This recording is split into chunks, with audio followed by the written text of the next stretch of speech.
All right, give that a refresh. Tell me if you can see me. Tell me if you can hear me. Well, let me unmute it. Yep, there we go. All right, everything look good? Well, I can see you. Let me figure out why it's. Nope, testing, testing. Let me do my quick run of the tables real quick. All right, can you leave your mic on so I can? Leave my mic on. Yeah, because I can't. I don't know if Uh-oh. I'm coming out from my laptop in general. So Okay. I don't know. I have audio inputs. I'm not really sure what's up with them. Let no, me it's go around the tables real that's quick. predominantly me. It's not you. You guys look great. Thank you.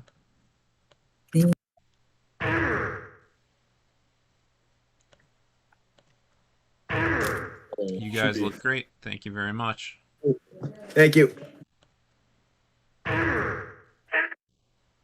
Goodness. Hey, you guys look great. Thank you very much. Thank you. And you guys look great. Thank you.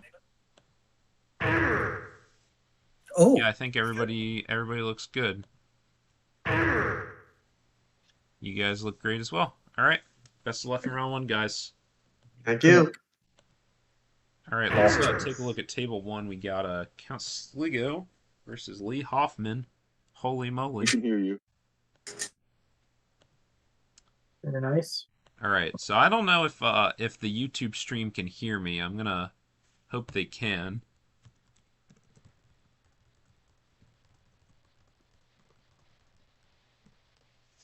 Yep. Um, but assuming they can, I'm gonna get this round one pulled up here so we can all take a look.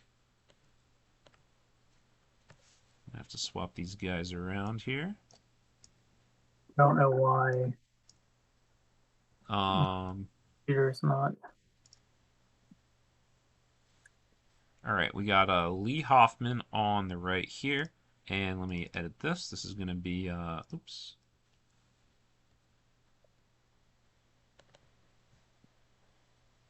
Edit. All right, we're going to make this one Count Sligo. Cool. And then let me rotate this bad boy.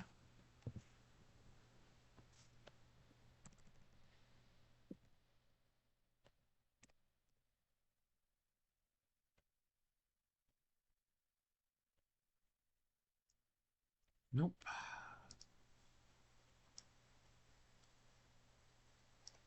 Beautiful.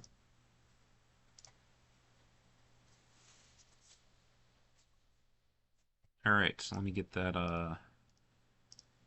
timer accurate for everybody. We got 41 minutes. So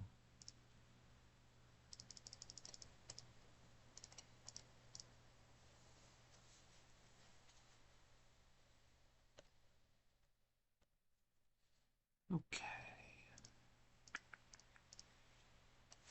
All right, I'm going to rely on you to do a little bit of the commentary. Apologies, I have just a couple more technical things to set up here.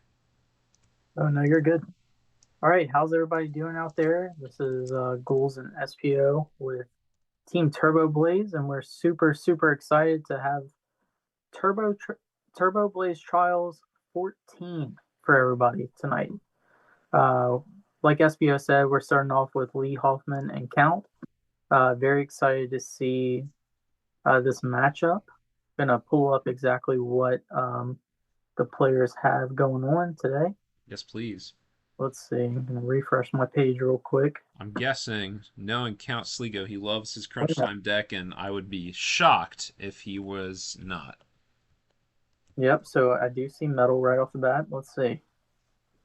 Yep, we got the Orthworm here. We are crunch timing. Oh, yeah. And let's see what we And got. shout out to Count. We just had our local monthly tournament a couple hours ago. He got second place. Very exciting. Lost to, I think it was Cursed Kiss in the finals. Very cool. And it does look like Lee is on the Grim Tar deck that we've been working on. Um, Very exciting. yeah, super excited to see if we can get a Tyranitar into play today. Yeah. Uh, I mean, this is the first week that Phantasmal Flames is legal, so this is the first time we're going to be seeing Grimsley's move in action. Absolutely. And for everybody who's maybe not familiar, Grimsley's action reads look at the top 7 cards of your deck, and you may put a dark Pokemon on your bench that you find there and shuffle the rest of the cards to the bottom of the deck. So that is a wild Yeah. card. Ridiculous supporter effect, right? Yeah, it's going to let you straight up like cheat um, anything you want into play. It can be a stage one, a stage two, and so um, we are getting to see some pretty cool combos. Whether that's going to be Tyranitar coming into play for the first time, or if it's some people have talked about playing the Obstagoon that allows you to not be damaged by basic Pokemon. Even some draw fanatics out there with the Hisuian and Samurai. So, Yep. but it looks like Lee is opting to only play the Tyranitar in this build,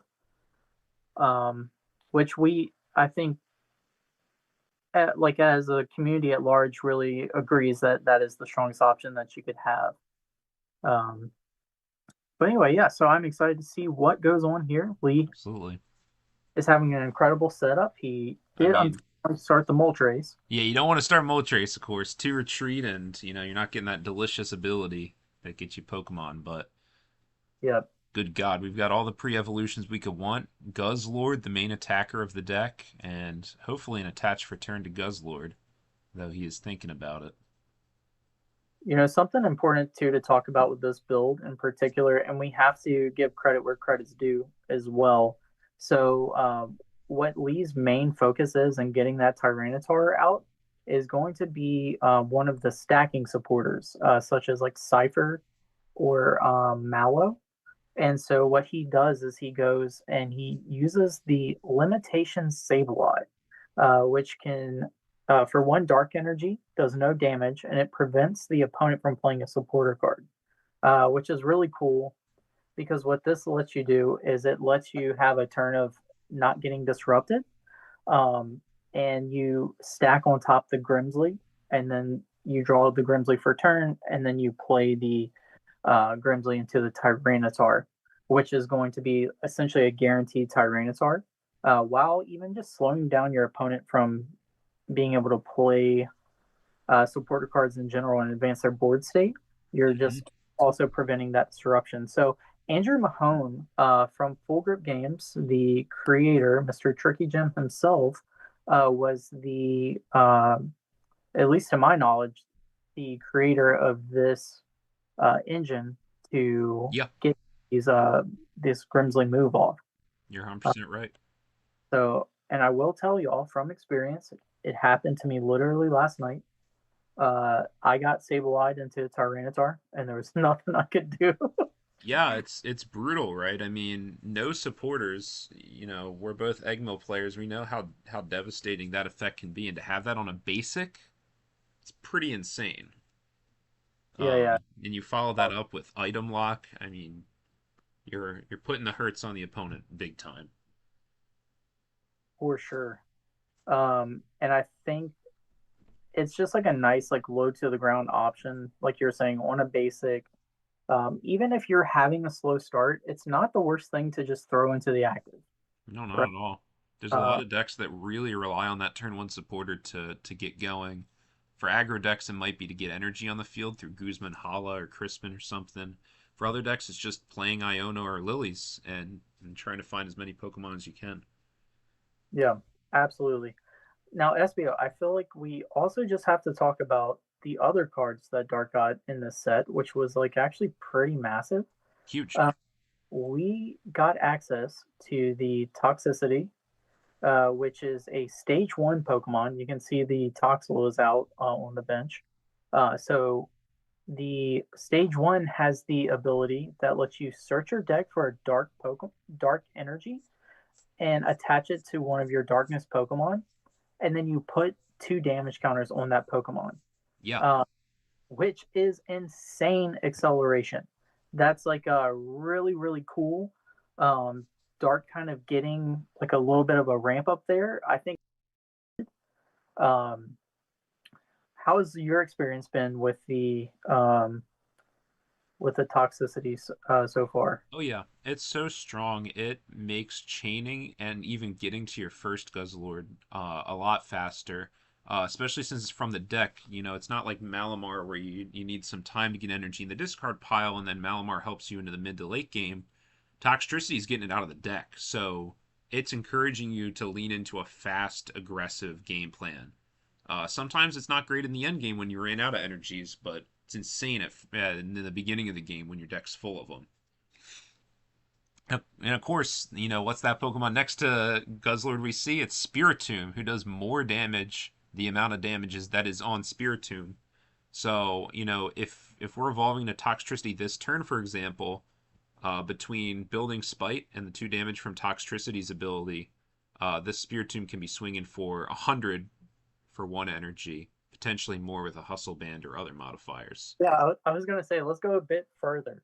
You can play the hustle belt with that and quite literally drop a spirit tomb out of nowhere, Yep. attack hustle belt, and swing for 160 damage. And you gotta think, man, we used to be doing like Guzma and Hala for like Frozen City, Hustle Belt, Rainbow Energy. We don't need any of that nonsense. You just have to have Toxtricity in the field. Yep. Yeah, 100%. It's crazy. I think the amount of consistency that it adds to Dark, Yep. not necessarily in a draw form, but like you'll also have to think about throughout the game, it is also thinning your deck, right? Yes. It's accelerating energy, but it's also thinning out your deck, which is like a huge plus.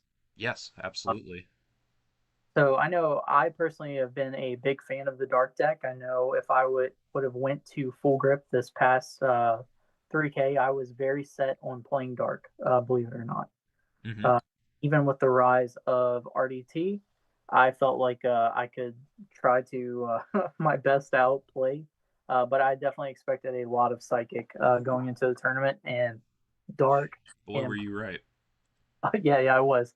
Definitely obliterates Psychic for sure. Yep. I mean, that Um, Guzzlord has 20 resistance to Psychic, so effectively 170 HP. oh yeah, You have to answer with Iron Boulder, or that Guzzlord is going to eat your board alive. It's hitting everything for weakness. Like, it just shreds Psychic to no end. yeah, absolutely. And then like, I think the strongest thing in the matchup too is actually Spirit Tomb. Sure, you can just Like loop it every turn. every turn you can loop it. It is the most like it's the smallest resource commitment you could imagine. Yep. While like wiping out their main attackers, and I find that from a resource standpoint, you are just very, very easily ahead. Yeah. Uh, Well, it's you like know, you were saying with Toxtricity. Like Toxtricity doesn't draw cards, but what it does do is it gives you a board state where you don't need to draw cards. You can just play purely off of the Pokemon that you have in play and get there. And it looks like we do see the Cypher Maniac stuck. Count wasn't able to disrupt it, and we are going to see Tyranitar hit the bench oh my right god! now. All right, so here's a good question though, SBO. Are we going to see that Tyranitar powered up? That's a Um, good question. We could find the Toxtricity to do it. I kind of suspect not, since we didn't see it last turn, and we're not playing in draw supporter this turn. I think what we're probably going to try to do is just play it slow and use that Purloin attack potentially yeah, but to you find Toxtricity and the rest of the gang, if we had an energy, that is.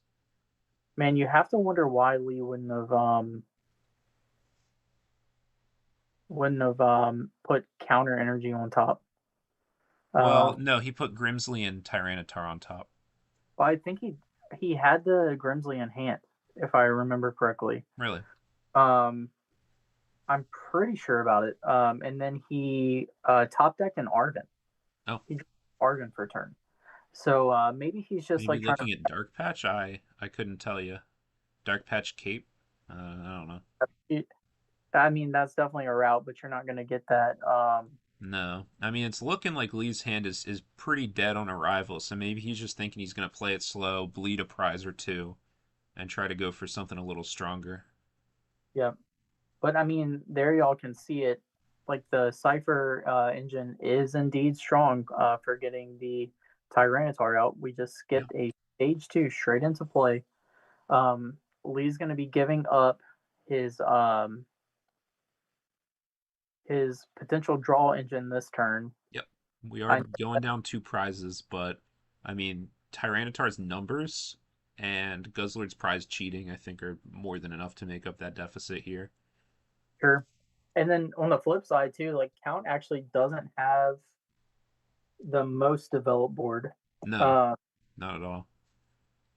if he actually had a way to respond with that Tyranitar this turn, I think that probably would have been just lights out. Yeah, To be there's honest. no Bronzong. You know that the Jirachi is going to be half as effective under item lock, especially with such an item heavy deck. Count's deck has 24 item cards in it, super reliant on Clay and Pokestop to get stuff going. Yeah, that's going to be an absolutely devastating Tyranitar. For sure. I almost like wonder if like the attachment on the Guzzlord was a misplay. Yeah, I Um, mean, we saw him really hesitating about whether or not to attach it, noticing he didn't have any other energy in hand, and that might be biting him right now. yeah. I mean, hoping that you like draw forward would be great, but also like, that energy could have straight up went to Purloin, and then you could Yep, have searched for three dark Pokemon, and that in itself is an incredible attack too. sure Uh, is. Dark has access to. A lot of people fear the fact that it doesn't have 70 HP. Um, I mean, we see right here. I just want to point this out that if the dark energy was there, that would have been game changing for him to be able to pull that attack off. Yep, Uh, he'd have Toxtricity in hand. He can grab Liepard to force Count to knock out the Purloin and not target down the Guzzlord or Spiritomb or Toxel or whatever. yep. You can even prep for like a Hoopa or something to be able to take a cheap prize, Yep. So we like do an see the metal goggles come down, just giving a little bit of defense against a potential Spiritomb or Guzzlord here. Now, if we do get Toxtricity, that Spiritomb's going to be able to hit for knockout even with the metal goggles. You can see Lee just like thinking over what is he going to grab with this Arvin. Yeah, it's a tough Uh, call. I mean, obviously, we'd love to see the cape hit the field,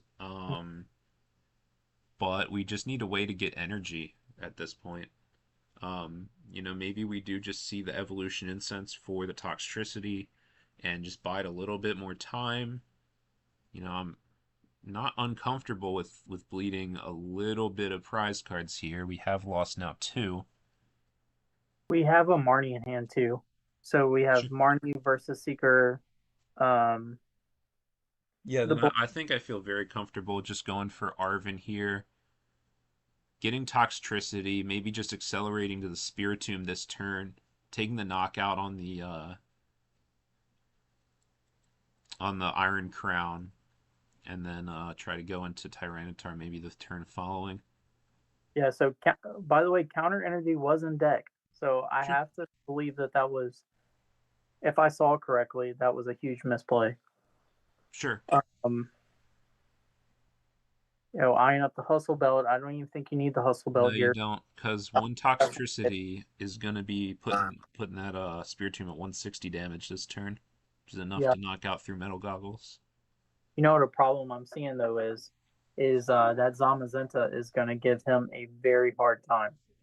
Um, I don't think he has a way to deal with the Zamazenta outside of the Spiritomb, and maybe that's what Yep. he's considering with the Hustle Belt is like a Yep. way to get around that.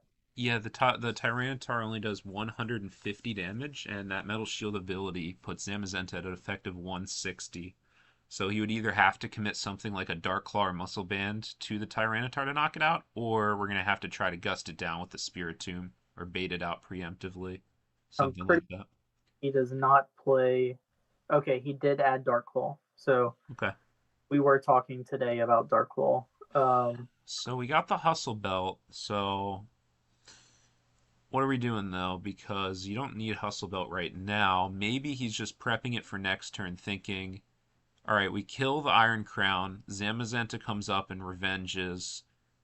Well, if you have a Night Stretcher, you just plop down Spiritomb, and like you said, 160 right out of nowhere with Hustle Belt and Toxtricity.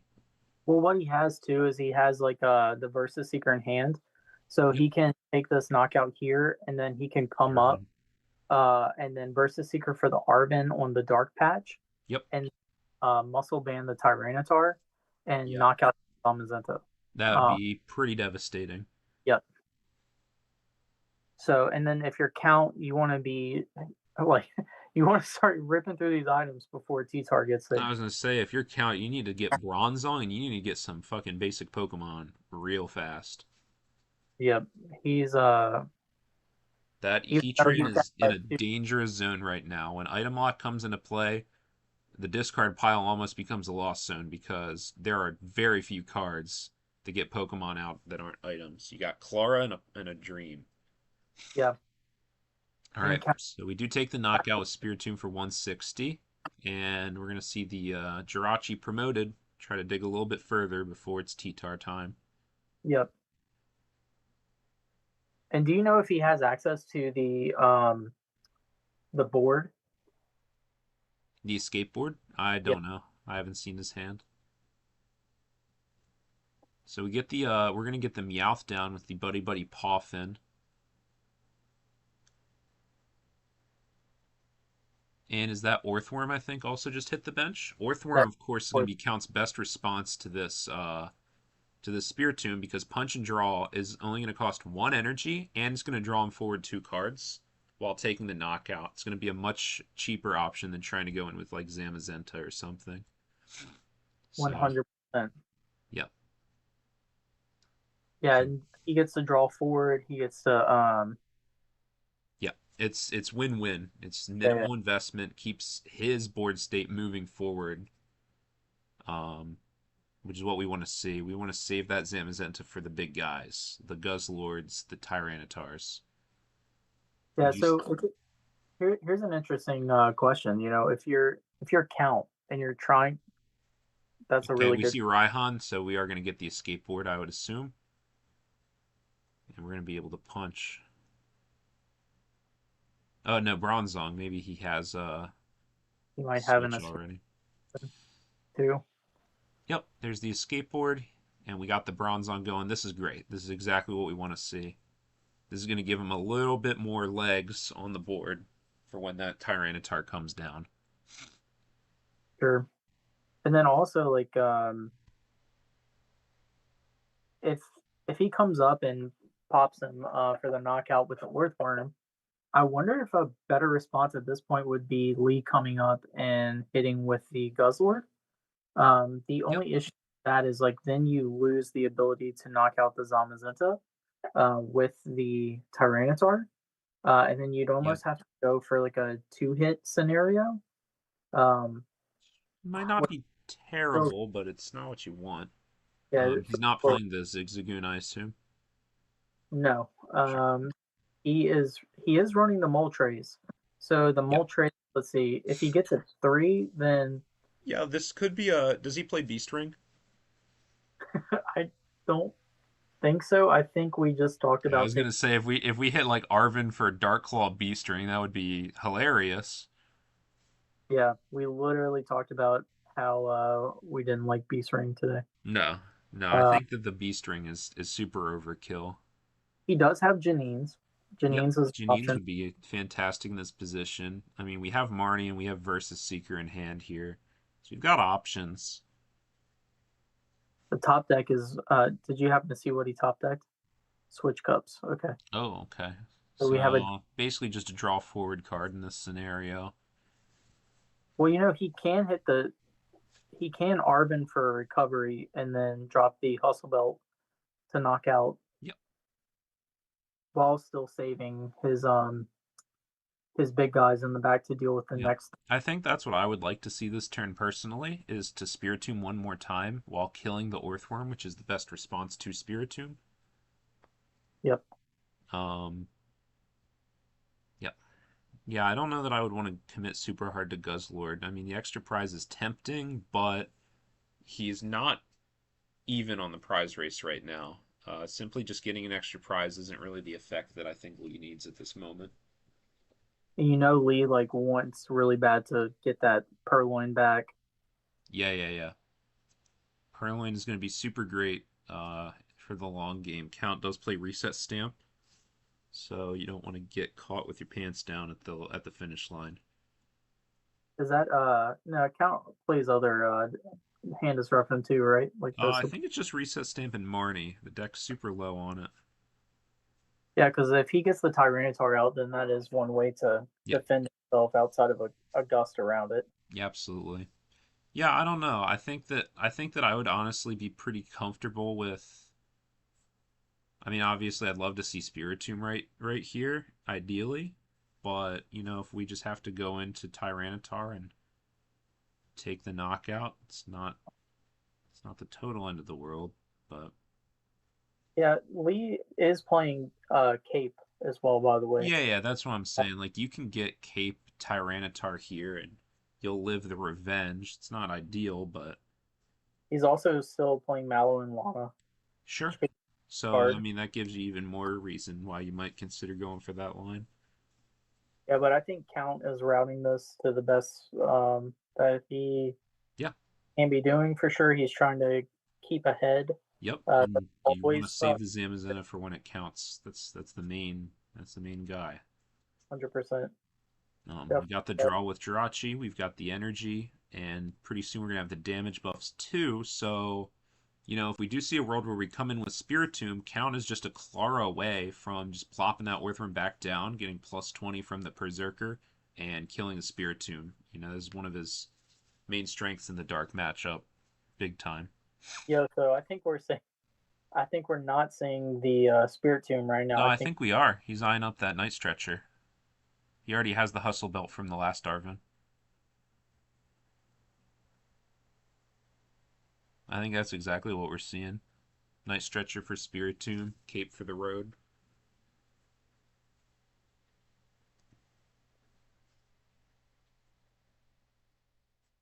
he did top deck, or he has the Guzma Hollow now in Oh, hand. Okay, so he's probably gonna. He doesn't need to worry about acceleration too much with the counter available to him. But I gotta feel like if I'm Lee, this game is still like kind of slipping away from me if I can't find Gust yeah, on the Zamazenta. Uh, absolutely.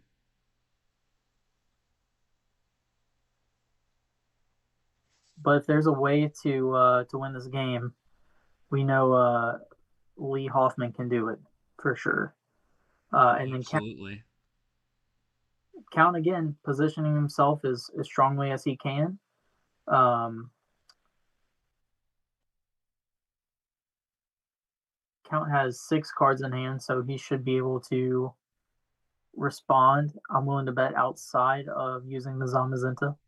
Yep, absolutely. All right, so it's 4-3. Guzzlord's still alive. Cape T-Tar is still alive. I think Count still has both Gust. Is that correct? I'm not positive. Okay, we're about to see this I think discard. so. So we're gonna super odd all the fellas back in. Can we get that? Yep. Yep, And Partisan. yep, exactly. This is exactly what you want to do in this position. Just keep using Orthworm, progress your own board state, commit as little resources as possible. Because it does 250 damage. Is that correct? Once you get to the 3.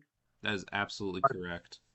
Yeah. So okay, then we have the boost by 20. So that's 270. And then if he has a muscle band, that is one-shotting a Cape T-Tar. That's exactly correct. And the longer that Lee does not get that item lock going, the faster we're going to get to that 3 threshold. So you know it, 100%. yeah, this is a sick match. This is a very fun interaction. Yeah, this has been absolutely fantastic for both players. Super proud Very, of these guys. yeah, very much a slow start from Dark, I would say. Yep, Um, absolutely. but I mean, Count just coming off of a fresh top 8 from a full grip run. So like Yeah, dude knows what he's doing. uh, He knows these matchups. arguably the best, highest placing metal player out there right now. Yep, absolutely. Very proud of everything he's done for the type. Oh, you know what I just realized? I just realized that I have little Master Ball emojis I need to be editing to reflect these prize cards here. Let me get on that. I tell you what, shout out to Logan Davis who does all this streaming stuff and set up all this layout and stuff for us. What an absolute champion. He's much better at this than me. Yeah. Also, Alex correcting, saying that it is only 240. So that is not going to be one-shotting a T-Tar. So Yep, thank you so much, correct. Alex, for that heads up. I've only played against this dang Orthworm 100 billion Yeah, I times. mean that. Yeah, no, that Orthworm does 240. It's going to be plus another 20 with Berserker, putting it at 260. And he only has Muscle Band to boost it to 280. There's just no combination that'll get to a one shot unless we self damage with the Toxtricity, as they said. That said, we do know that Count's a tricky guy. You know, he has access to Boss and Lost Vacuum and Field Blower, so he's got plenty of ways to chunk into the Tyranitar and finish it off later with a well timed item card once he gets it out of the active spot.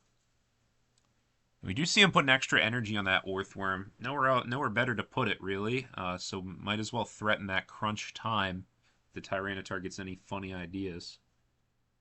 Dude, I gotta say it too. I love decks that have just a pivot Pokemon for consistency. Dude, it's great. I know Oh, exactly what you mean. holy cow, hold on. We just saw a massive top deck.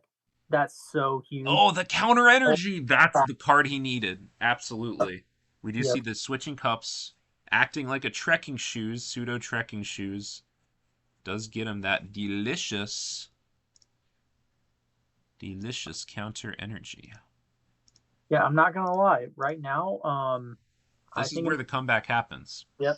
I think it makes sense to go in straight up with the Guzzlord here. Unless if he can. No, he goes in with the So you T-Tar. got to go in the T-Tar. Guzzler doesn't work because Zamazenta just takes it out and you're back to where you were. So I think what we need to do here is take a knockout with Tyranitar. You're going to eat the Zamazenta's revenge. Um, and we're going to have to find an answer to that. There's no doubt about it. Unless we can do something about that through the boss's orders or something. The Zamazenta is a real issue. Still no supporter yet, so No he's decided supporter. between Please Marnie and I tell you what, I mean, I know Dark has the tricks to get out of it. With the chunky tanking of Tyranitar and the extra prize of Guzzlord. But frankly, I'm not feeling great about Dark unless Lee is able to get into that oh, Moltres. That Moltres bro, is he going to be the just best way to break through Zamazenta here. yeah, but he just shredded his Mallow and Lana. Yeah, I think that was Boss as well Oh, hit the discard pile, maybe? that's terrible. Yeah, pretty atrocious Pokestop there. I would wonder what items you were really looking for in that position. Because I was thinking with Verse Seeker down, I don't think I would have clicked it. All right, he's going So he's straight. committed full on in the Guzzlord. I'm assuming that he has the Muscle Band, Or sorry, Dark Claw in the this Dark case. Claw. Man, like why? I'm curious what he was searching for. Like, Yeah, what I is it? don't know. And even a preemptive blower. I mean, Field Blower's like well and good. We get rid of the escape board, but I mean, at this point, I don't think Count needs to draw more. His hand looks pretty sizable, and yeah, I'm not really sure. I'm not really sure what the angle is here. Oh man, he had a guarantee. What's going on here? Because he had a guaranteed knockout on this Orthworm. Yeah, I'm not sure why we're not taking the knockout with Tyranitar here, to be honest with you. I don't really see What? the angle. What a sack! He just straight up. There's And he just lucked into the Dark Claw. Yeah, that was really risky. I didn't like that line of play at all. that was like unnecessarily risky. And even still, like he is just gonna get revenged by this Zamazenta here, no matter what. And I mean, he's really getting sent back to square one here. I don't think that this was a sustainable line at all. Count's too far ahead in the prize race to be doing this. Yep. To So he be goes. like I said, I think what I would have liked to seen is attack with the Tyranitar, try to buy a turn there, and then try to get yourself into Moltres or something like that, and use the Guzzlord to finish off the game. You know, a lot of the times what I like to do when I'm making a comeback with Dark is buy a turn with the Lux Cape and then use Guzzlord to say you have one less turn to finish me off,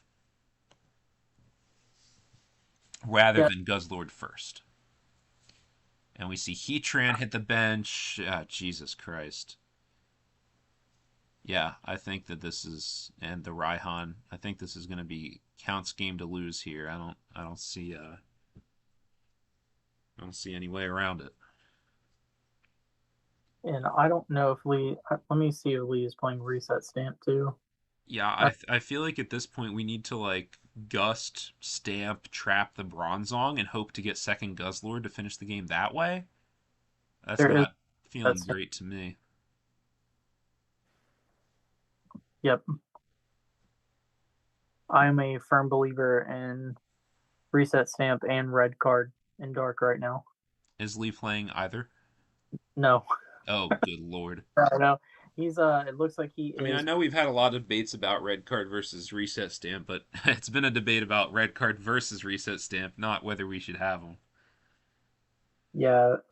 Hand Disruption goes. It's Marnie. And especially in dark, when you have a very limited draw engine like Liepard, you often can't afford to just end yourself to two cards at the end of the game. You know that one-sided hand disruption is pretty important when you want to build a large hand like dark does. Sure. Yeah, I'm very curious on kind of like what his headspace was. I'm sure Yeah, he had something there that he was thinking through. sure. Um, Yeah, maybe some combo of cards that he marnied into that he felt comfortable doing this line, but yeah, I mean that's the revenge, and Lee has no clear way to knock out the Zamazenta here. We're gonna have to hope to hit a Moltres, and even Moltres is just gonna die to the Heatran. So I mean, we get hiding energy. Now, of course, the Zamazenta has used up its retaliate attack, so now it's only going to be doing 120 damage, 20 from the Berserker. it So it is does only going have to be 3-shot on this T-Tar. But I mean, Count can just hard retreat into Heatran and get the 2-shot on the T-Tar again anyway. with So the I mean, control Dark Lord, Dark Energy coming out on the item lock. It's extra powerful here. yeah. Does Lee have any options like Silent Lab or Hex to get through this ability? No, Yeah. Okay. yeah, no, it's gonna be a 2-shot for sure. And then again, the Mallow and Lana is gone. And the Verse Seeker's gone. Yeah, and we just took 2 damage, so retaliate into Iron Hammer is gonna be enough to kill this guy here. Yep. Count's deck's looking a little too thick for a mill out here. We do see the Guzma in hand. So this is what I was thinking. I was thinking the best line might be to try to I mean it sounds stupid, but just try to Guzma the Bronzong and get stuck and go for Guzzlord for 2 prizes, but Well, there's a Clara in hand, I think, too, right? So I can't tell. so he can have the Guzzlord powered up in 2 turns. Yeah. And I don't think Boss is gone yet. Okay. Okay, yeah, there's a Clara there. Yeah. So I mean this is all right. So we get the prize cards. So this is gonna put them both down to a single prize card remaining. I really need to remember to do these Pokeball emojis here. Yeah, and then I think Escape Rope is still alive too for Lee. Sure. So if he can escape rope and force Count to promote something that has a little bit less health than this Zamazenta, we're okay. Now, of course, Count 2 is only one escape rope or boss away from game. Not escape rope because of Well, item lock, but. it is. So maybe this line wasn't as bad as we had thought. It's really just going to come down to what Count can do. Can Count get this Tyranitar out of the active spot? Because Reset Stamp is blocked, Rope is blocked. Unless we have Hex or a boss's orders. And it's just going to be Retaliate for 240. Do we see a Lee Hoffman top deck? 240, Lee. There we go. Count's not going to let that slide. He knows his numbers. So what do we got? Does Lee have it in him? It's not looking promising. We have Clara, which is nice. Oh, we got the Moltres We KO. do have the Moltres. Does he have one? Does he have the energy in deck with the Toxtricity? There it is. GG. Yeah. So man, I mean Lee really pulled that one out. I was pretty convinced that Count was going to get that game. Yep, absolutely. Very impressive showing from Lee. Showing the power of that item lock. I mean, just blocking. There we see the field blower. I mean, that item lock was pivotal to being able to win that game. You know, if you just go in with Cape Moltres, Count would have had it with field blower. What a great Wow, game. what a great game to have first round on stream. That was super sick. Welcome to the Turboblaze Trials. Absolutely. Oh, I mean, no match is easy. You know, Count was just steamrolling for the first half of the game, getting those, showing us why Orthworm is in the deck. but And then yeah, Lee just using those weird dark tricks to pull it back. I mean, initially, like, I didn't see Count do anything wrong, which is the crazy thing. No, I mean, dude, Count has played this deck so much that obviously we all know that Metal is not a great type, but he does not make mistakes with that deck. So, Yeah, you know, he's counting on he's going to just play perfectly and his opponent's going to play a little less than perfectly and that'll make up for the difference in the types powers. yeah, and that just straight up shows you how crazy Guzzlord is. Broken. Like, it's absolutely insane. Also, before we go on, I want to give our sponsors a shout out at Collectors Connection Duluth. We're really, really thankful for them. Um, Definitely incredible guys, incredible people there holding Oh, it down. absolutely. So if y'all are in the Duluth area, definitely go check them out. Check out their website for any of your, you know, daily TCG needs. Let's look at how everything else is shaped out this round one. Yep, Uh, absolutely. all right, so we saw Noah the Necrozma beat Oat Milk. It looks like Noah was on fighting. Let's see what version of fighting. Okay, cool. We got a RDT taking the W there versus what was Oat Milk on? Yeah, that looks like everybody's round is done, so you keep talking about it. I'm going to get the next round going here. So Oat Milk looked like they were on Dragon, and let's see what version of Dragon they are on. Oh, Their round two. Dragon versus Fighting is very very fun matchup. Yeah. Uh, yeah, so it's like a evolutions dragon list with the Dracloak and the Garchomp. So still running like a very like heavy, um, kind of big basic focus though. We see like kind of like hybrid lists come out of Full Grip, where it's like kind of like this like Drago box, but like they can't move on from playing evolution, so they play. No, I'm just picking. Um, but no, they're still like running the Garchomp for like trying to get like the 2-for-1 there and the consistency of the Dracloak. But we see RDT taking that one down, pulling up some other pairings. Okay, it looks like we're already on to the next round. Yes. Um, Next round is live. all right. Well, we got Evan did go and win his first round. If Let's see what Evan's on today. See if it's ain't. Oh, it is water. So let's see what kind of water shenanigans we got going on here. All right, it looks like it So we is. do have I think we have, yeah, we have Justice versus Noah on Ting Lu here. Ting Lu mirror match at table 1 that we could take a look at. Yeah, Uh, that's okay. at table 2 we have, like you said, Evan is playing a Milo Pump deck He's versus, actually playing. or no, that's not Milo Pump. Sorry, there's a low energy water deck against Stick Figure playing Drago Box. Do you have a preference? I don't. I say we can watch Justice. I feel like we. This is Justice like first week being back with us. Absolutely. Very excited to see him play some games. Let's take a look. Do it. All right, let me get these guys on the streams here.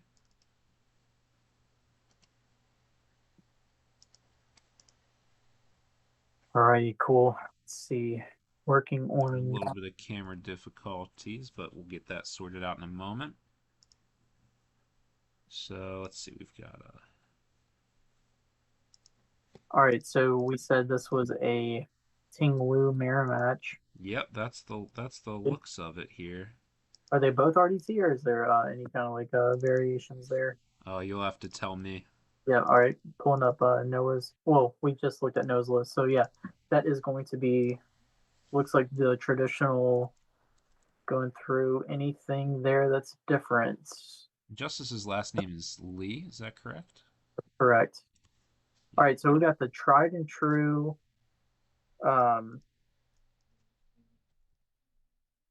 I think this might. Is this a 60? I think this might be a 60 card mirror match. That's hilarious. Yeah, that's sick. Okay, cool. So we see both of these players are on the infamous RDT. That is the deck that I took down, not this past full grip, but the last 3K with. Took that one by storm, and it is just really just proven to be one of the top decks in format. Just a very, very consistent across the board performances. I think it actually has the highest win rate that we've seen in GLC in a long time. Yeah, it's a Um, pretty gross deck. yeah, so let's kind of talk about what this mirror match looks like as they're kind of getting set up. Um, for some reason, Noah's screen is not loading for me. But yeah, so this mirror match is super, super fun in my opinion. It's very, very intricate. You know, you might see just like a big basic deck, and you're like, oh, okay, well, it's like whoever gets like the first knockout and keeps that going on. But oh, is it far from that? Um, One of my favorite things to do in the mirror match is just like actually punish my opponent for overcommitting. So I'm going to be looking for when my opponent maybe commits too much like retreat resources, or like maybe if they attach like a tool onto one of their Pokemon, like a sash, like and they come up and hit with like a sash, especially with Ting Lu. I feel like that is the biggest like you lose play in the mirror match because what ends up happening is um, they can get stuck, and you can kind of end up controlling. I feel like the Ting Lu Wars that way. Um, Yep. Also, like not overcommitting is really really important for like bench space. Oh yeah. You have to be Uh, very picky about who you're putting down and where your energy's going. yep. Um, Looks like we the are having some camera difficulties. I'm assuming it's not just on my end. Are you talking about with Noah? Yeah. Yeah, I keep on trying to refresh, go in and out, and it's not working. Um,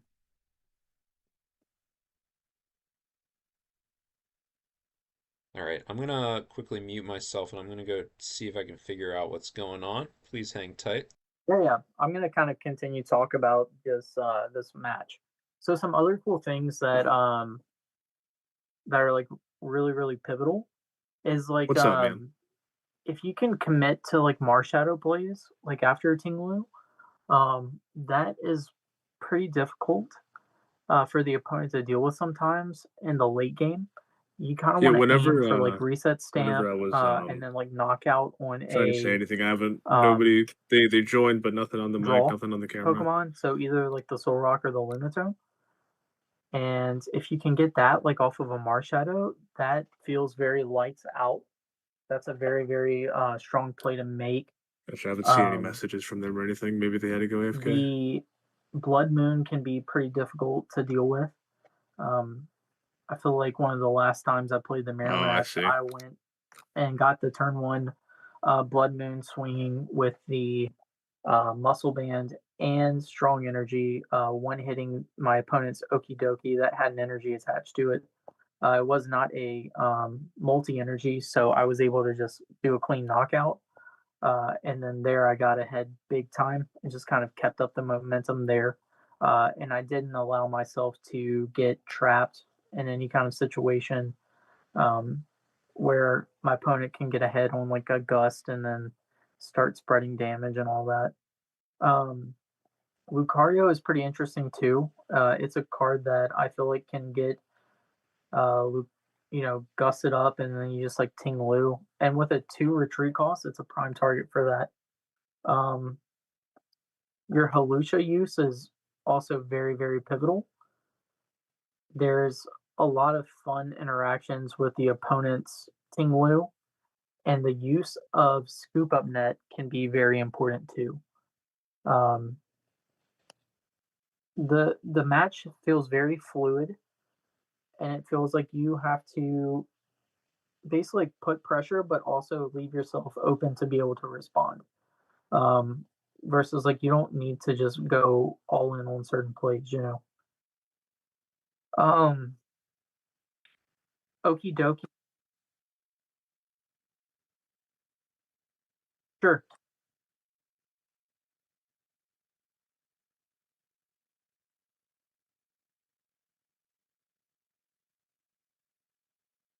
Alrighty.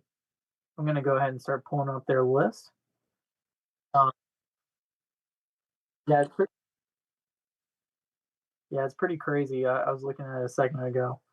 All right, so we know that typical, like water is pretty well known for hydro pump, but it is a insane type that can support multiple strategies. And we see that today Evan has really opted to go in a different route. So he is using Cramorant, which is has the ability that if you have 4 cards in the Lhasa, it can attack for free, or it can use any attack for free. Um, and so it swings for 110 damage, just flat out. But it also can use the TMs for free, which is super cool. Yeah, very cool. And today it looks like Evan is using the Blindside TM, which we love Blindside over here at Turboblaze. And he is pairing that. Let's see, how is he hitting damage on the bench? Okay, so he is going to be using the quick shooting Inteleon, so that's pretty spicy. Um, so he can take like a cheap knockout there. He's running Palafin, which is very popular in these low energy water decks. He's using the Jet Punch, Justice Kick, Palafin. So a pretty cool card. I feel like Jet Punch is extremely underutilized with people using this card. I agree. Being able to just go 30-30 and like set up math is like perfect for like Cramorant. It's like perfect for setting up that blind side play. It even gets your numbers right with the Basculegion, with the revenge attack. Um, and having 150 health gives you a good chance at staying alive on turn 2. You know, um, And then also it just has a nuke of attack and justice kick, which whenever it comes to the active spot, it can use the attack. It does 210 damage. So that is massive. Um, After like a spread with a maybe a quick shooting or a jet punch, like you are knocking out Okie Dokie. Um, and you can probably knock out a Whale Lord after, getting the math right there. So a very strong card in today's meta. And let's see what else he has opted to do. We do see the Fion, which is really cool. Um, a super underutilized ability with the Whirlpool suction. Oh yeah. Once during your turn, if the Pokemon is on your bench, you may have your opponent switch their active Pokemon with one of their bench Pokemon. If you do, discard all cards attached to this and put it on the bottom of your deck. So, like a reusable ability is incredibly strong. And then you also are getting around all these really really powerful attacks that put a condition on themselves, Yep. right? The Marshadow, like we were just talking about. Yep. Eon is a very strong answer to that because you could just go Whirlpool Suction and then gust that Pokemon. Yep. Tyranitar and all that other stuff. Yeah, that's true. It gets around the Tyranitar, which is Yeah. nasty. So I mean, I don't want to. I hate to cut you off here, but that was the game. The entire game has occurred. We unfortunately do see a donk on that Raging Bolt. He just has a Raging Bolt and nothing else going on in that hand. So that's going to be the end of that one. Yep. Yep. So Strikeout. well, a lot of chat for nothing. Yep. That's how it goes sometimes. Sure. Absolutely. All right, let's see what else we got. What's Yeah, been let's winning? just keep going down the tables. For all you guys watching, I am not gonna keep editing this overlay, unfortunately. So you're gonna have to just pretend like this is Evan Wiki and Lee Hoffman here and stick figure here, but no, it is gonna be Lee Lee. Hoffman. And you know what? I haven't looked at the match yet, but this potentially could be a quick one, but maybe not because Georgie is playing a spread variant Yeah. of five. Looks like we do see the Dark Claw Guzzlord doing 140 damage, taking out that Ting Lu. That is gonna put Lee Hoffman ahead in that on parity in that prize race here. Now the only thing to watch out for is what type is Guzzlord weak to?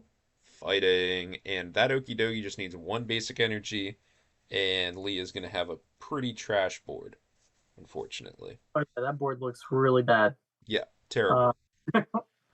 Okay, so it looks like we've got the Soul Rock coming out. We do see the Solrock, I think, is that Marshadow on the bench, which can also be a huge problem for Dark at times. And he is running the Hippowdon. I So don't know. I'm not familiar with Hippowdon. You'll have to tell me about that one. Hippowdon does, I think it's like a decent chunk of damage to the active. And then I'm pulling it up right now. And it does 30, I think, to all Pokemon that have damage on them. Okay. Let's see. No, okay, so it does for 2 fighting and a colorless does 150 damage, which is a That's lot. solid. And then it does 40 damage to each bench Pokemon that have any damage counters on it. Oh, wow. So so after one Ting-Lu, that is a board wiper, is what we call that. So now let's see if Georgie's playing Devo Spray. Or not Devo Spray, TM Devo. Yeah, we do see the extra energy drawing forward and attached to Okie Dokie. So this Okie Dokie is going to just knock out that Guzzlord, and I think that he is just going to pretty much go unchecked with this fighting board state here. I mean, we see the Sandygast on the bench. Palisand, of course, does 30 to all. Yeah. And we are going to see Ball Guy getting Heavy Ball, which can get the Palisand. Magma Great Ball for an energy, and Nest Ball for kicks and giggles. It's also important to note that Lee is not playing any way to deal with this Okie Dokie. So I Yeah, think he just it's something that you can't afford to do if you're going to be playing a deck in this tournament environment. You're going to run into Okie Dokie probably, if not once, twice. You'll be Yep. lucky to dodge it completely. Yeah, exactly. And he he called me out because I'm still playing Enhanced Hammer and all my Dark List. Oh yeah, Just I'm a for big believer. Yeah, and this would be really strong right about now. Trying to look at Yes. it, see what we got going here. Yeah, Uh, because unlike something like Silent Lab and Hex, which are great if you combo it with the knockout, Enhanced Hammer has the ability to also just set fighting back a turn on attachments. mhm, So it's a little bit more impactful even if the scope is narrower. True. And So you do see looking the at Lipard, at least. Lipard being weak to grass is nice, but that does not matter when you're getting slapped around for 170. Right. Sorry, Doug.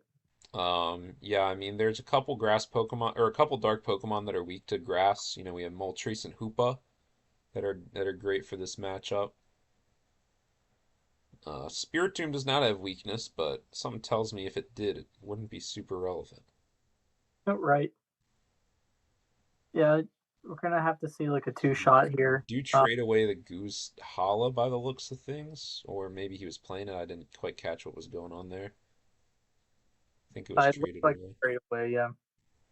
I mean, we see a Night Stretcher and a Hustle Belt. Do we have. But again, with no way to turn off the Okie dokie ability later, I mean, this Spiritomb for 160 doesn't feel super great. It's also like a I don't know if Georgie has the pivot in his hand, but it would be a perfect time to pivot to another spread attack. Yeah, I Like mean, we see that Sandygast on the bench. We know that Georgie has the energy in hand. That Palisand can just do 30 to all and absolutely wreck this board. I'd actually probably really like to see a attached to the Lipard right here. Yeah, I'm not 100% sure what the plan is here. I think attached to the Lipard makes some sense. We do see that before we hit the lilies, getting a fresh hand of Yeah, six. yeah, that way he has like a guaranteed like hit there. Yep, Um, yep. but yeah, here Lee, like it's 3 to 4 prizes. There's a strong argument though that if somehow he can pull off a Tyranitar next turn, um, he might not be in that spot. Yeah, Tyranitar is also notably weak to grass if memory serves. Yep. So that would absolutely be the best option in a position like this, is just solo Tyranitar. Yeah, I hear you, Evan. I would update the names on the screens, except this would be the third time that I'd have to update the names on the screens, and boy, do I not feel like doing it. But you know what? Just for you, I will. Let's see. I have to tell you, GIMP, not my preferred image editing software, Heard that noted. but that's okay. I didn't come up with the rules. I just play by the rules. Yep. So we got a live hustle belt here. Gonna come up and bop for the 160. Again, with Lee having no way to nullify the Okie Dokie's ability, it's gonna have to be a 2 hit. I didn't happen to catch like what else was in Lee's hand. So I'm curious to see where we can go from there.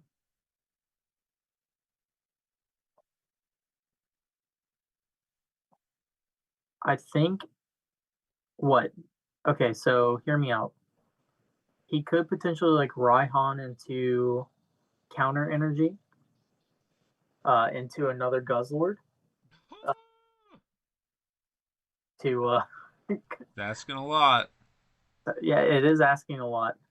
I also don't know if it's down because we're coming to this game like a little bit late. Um, I'm just I'm just saying what he kind of needs here. Either a Tyranitar or a Guzzlord to like even Yeah, remote I stay here. mean, Guzzlord's okay. Guzzlord's definitely okay. Well, think about it. Like, Depending on what they have in hand. The problem is that Georgie's hand is massive, and you know how easy it would be to just use Marshadow and kill a Guzzlord? Oh, sure. Yeah, you need 1 damage buff. Literally any. Yep. And something tells me that George We got Rhodes would have it like that. all of that. Yeah. No, this feels super bad unless we're hitting some crazy like Silent Lab, Hex, Enhanced Hammer, something sort of play. That 160 damage is peanuts, to be frank. And Artisan. we do see reversal energy from George Rhodes. Not going to be activated this game, let me tell you. But I do like that option to just be able to attack with Hippowdon in one hit and just potentially completely bring back a game. Yep. Yeah, fighting is one of the main reasons why you have to play Reset Stamp in red card. You Because absolutely do. You can't let them get away with just drawing a billion times with Lunatone, having these, 7, 8, 9 card hands going into the end game. It's not okay. One of fighting's biggest weaknesses is while Lunatone's a great draw engine, you have to have an energy in hand, and if you get Reset Stamp to 1, odds are you're just going to be saying pass. right. Now there's a route here where he can go into the Moltres. Yeah, And Moltres would be fantastic. It's weak to grass. So with a Lux Cape, Moltres can really sweep a board like this. all right, so we see counter energy still in deck. Yep. Even Hoopa, like coming in to hit with the Hoopa isn't bad. Yeah, Hoopa for knockout's okay. It's weak to grass, so the Marshadow is going to have a tough time hitting it. I do believe that the Toxtricity is weak to fighting, but the Liepard is not. Right. So there's a world where we try to boss down the Toxtricity with Marshadow. That's probably something George is thinking about. I think George is showing a 12 card hand, if I'm not mistaken, which is absolutely egregious. That has to be stopped. It's insane. You All can't right, let so that happen to you. we have Tag Call, Moltres, Piers. And we know Goose Hollow's in the discard pile, so that tag called is probably not worth a ton right now. Yep. Yeah, I mean, we could see Piers potentially for Moltres Energy. No, instead we're going for the Cypher Maniac. Maybe just eyeing up Grimsley T-Tar to No, I slow think things he down. does. Oh, no, we have trade, so he can just take the 2 cards of his choice here. Yeah, counter Dark Patch is what I would imagine here. Yep. I'm not sure if you caught what that card was. I did not. I personally like the Dark Patch here so you don't lower your HP Yeah. to get knocked out by any kind of crazy damage buff. I mean, you're looking at a 12 card hand here. Yeah, absolutely. You don't want to get trolled. Don't get trolled by nonsense. Or you know what? Like if Luxcape's not gone, he could have. Yeah, I'd really like to see the Lux Cape committed to something here. So we do see Float Stone, and here is that Moltres that we were talking about. Does he have the energy for it? I do see a counter energy in hand. Are we really going to see the first ever Moltres without using its ability at all? I mean, that's just like upsetting, frankly. So, I mean, George isn't going to have the hardest time knocking this out. Again, if we can find strong energy muscle band, that's Marshadow will take the knockout here. Yeah, but or we can just chunk with a spread, and then go in with Marshadow. There's nothing wrong with that. sure. Lee's definitely responding with what he had. Yeah. I mean, that's not how you want to be using Moltres, but I don't think there was much better. Right. He can always I think I still saw Clara in the deck. Sure. So, he can get to a point where actually we talked about this last where he's not running any kind of like hand disruption. Yeah. Acid. That's the big problem here is you would love to hit Reset Stamp them down to 2 and then go in with Moltres, and then you don't feel like the odds of getting knocked out are super high. Yeah, we're going to see Magma Great Ball for a fighting. We could potentially draw even further if we're whiffing the buffs here. Yeah, I mean, like you said, Guster buffs. We could just attach to Marshadow, boss the Toxtricity.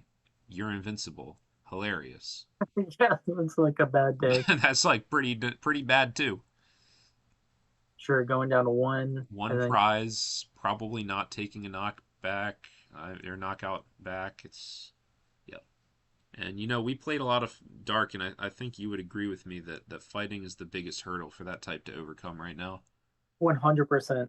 Yeah, it was. I That feel was the like main reason I decided not to bring it to full grip because I was super on the dark train. It's just absolutely demolishing psychic. It's got plenty of game into water, no issues there, but it's that stupid fighting matchup. The weakness is it hurts a lot.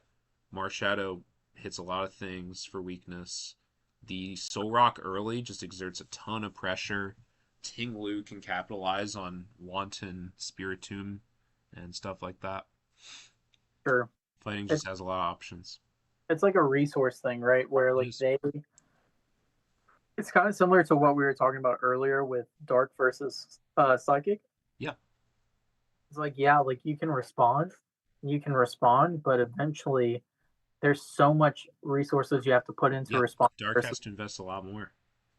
Every one Soul Rock doinky doinky, just Soul Rock and energy and Lunatone, you're gonna need to respond to that with Hoopa, a switch out, and a Dark Claw. That's a bigger ask. yeah. So like a premium power plus here would get the or whatever it's called. Yeah, I Premium Power Pro. There it is. You're dead. call it a day. Easy.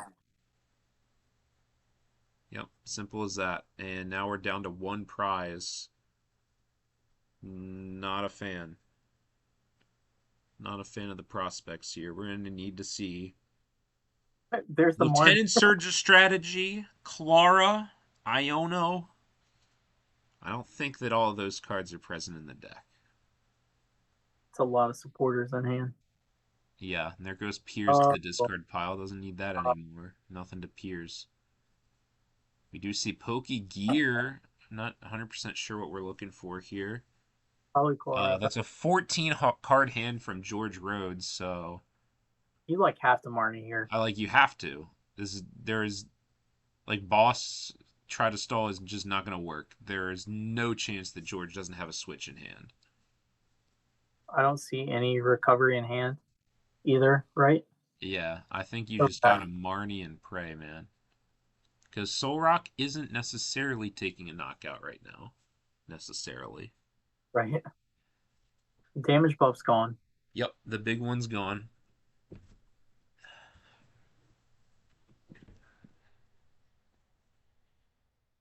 Oy, oy, oy. And we're just gonna Arvin. What on earth are we Arvining for, my friends? What are we Arvining for?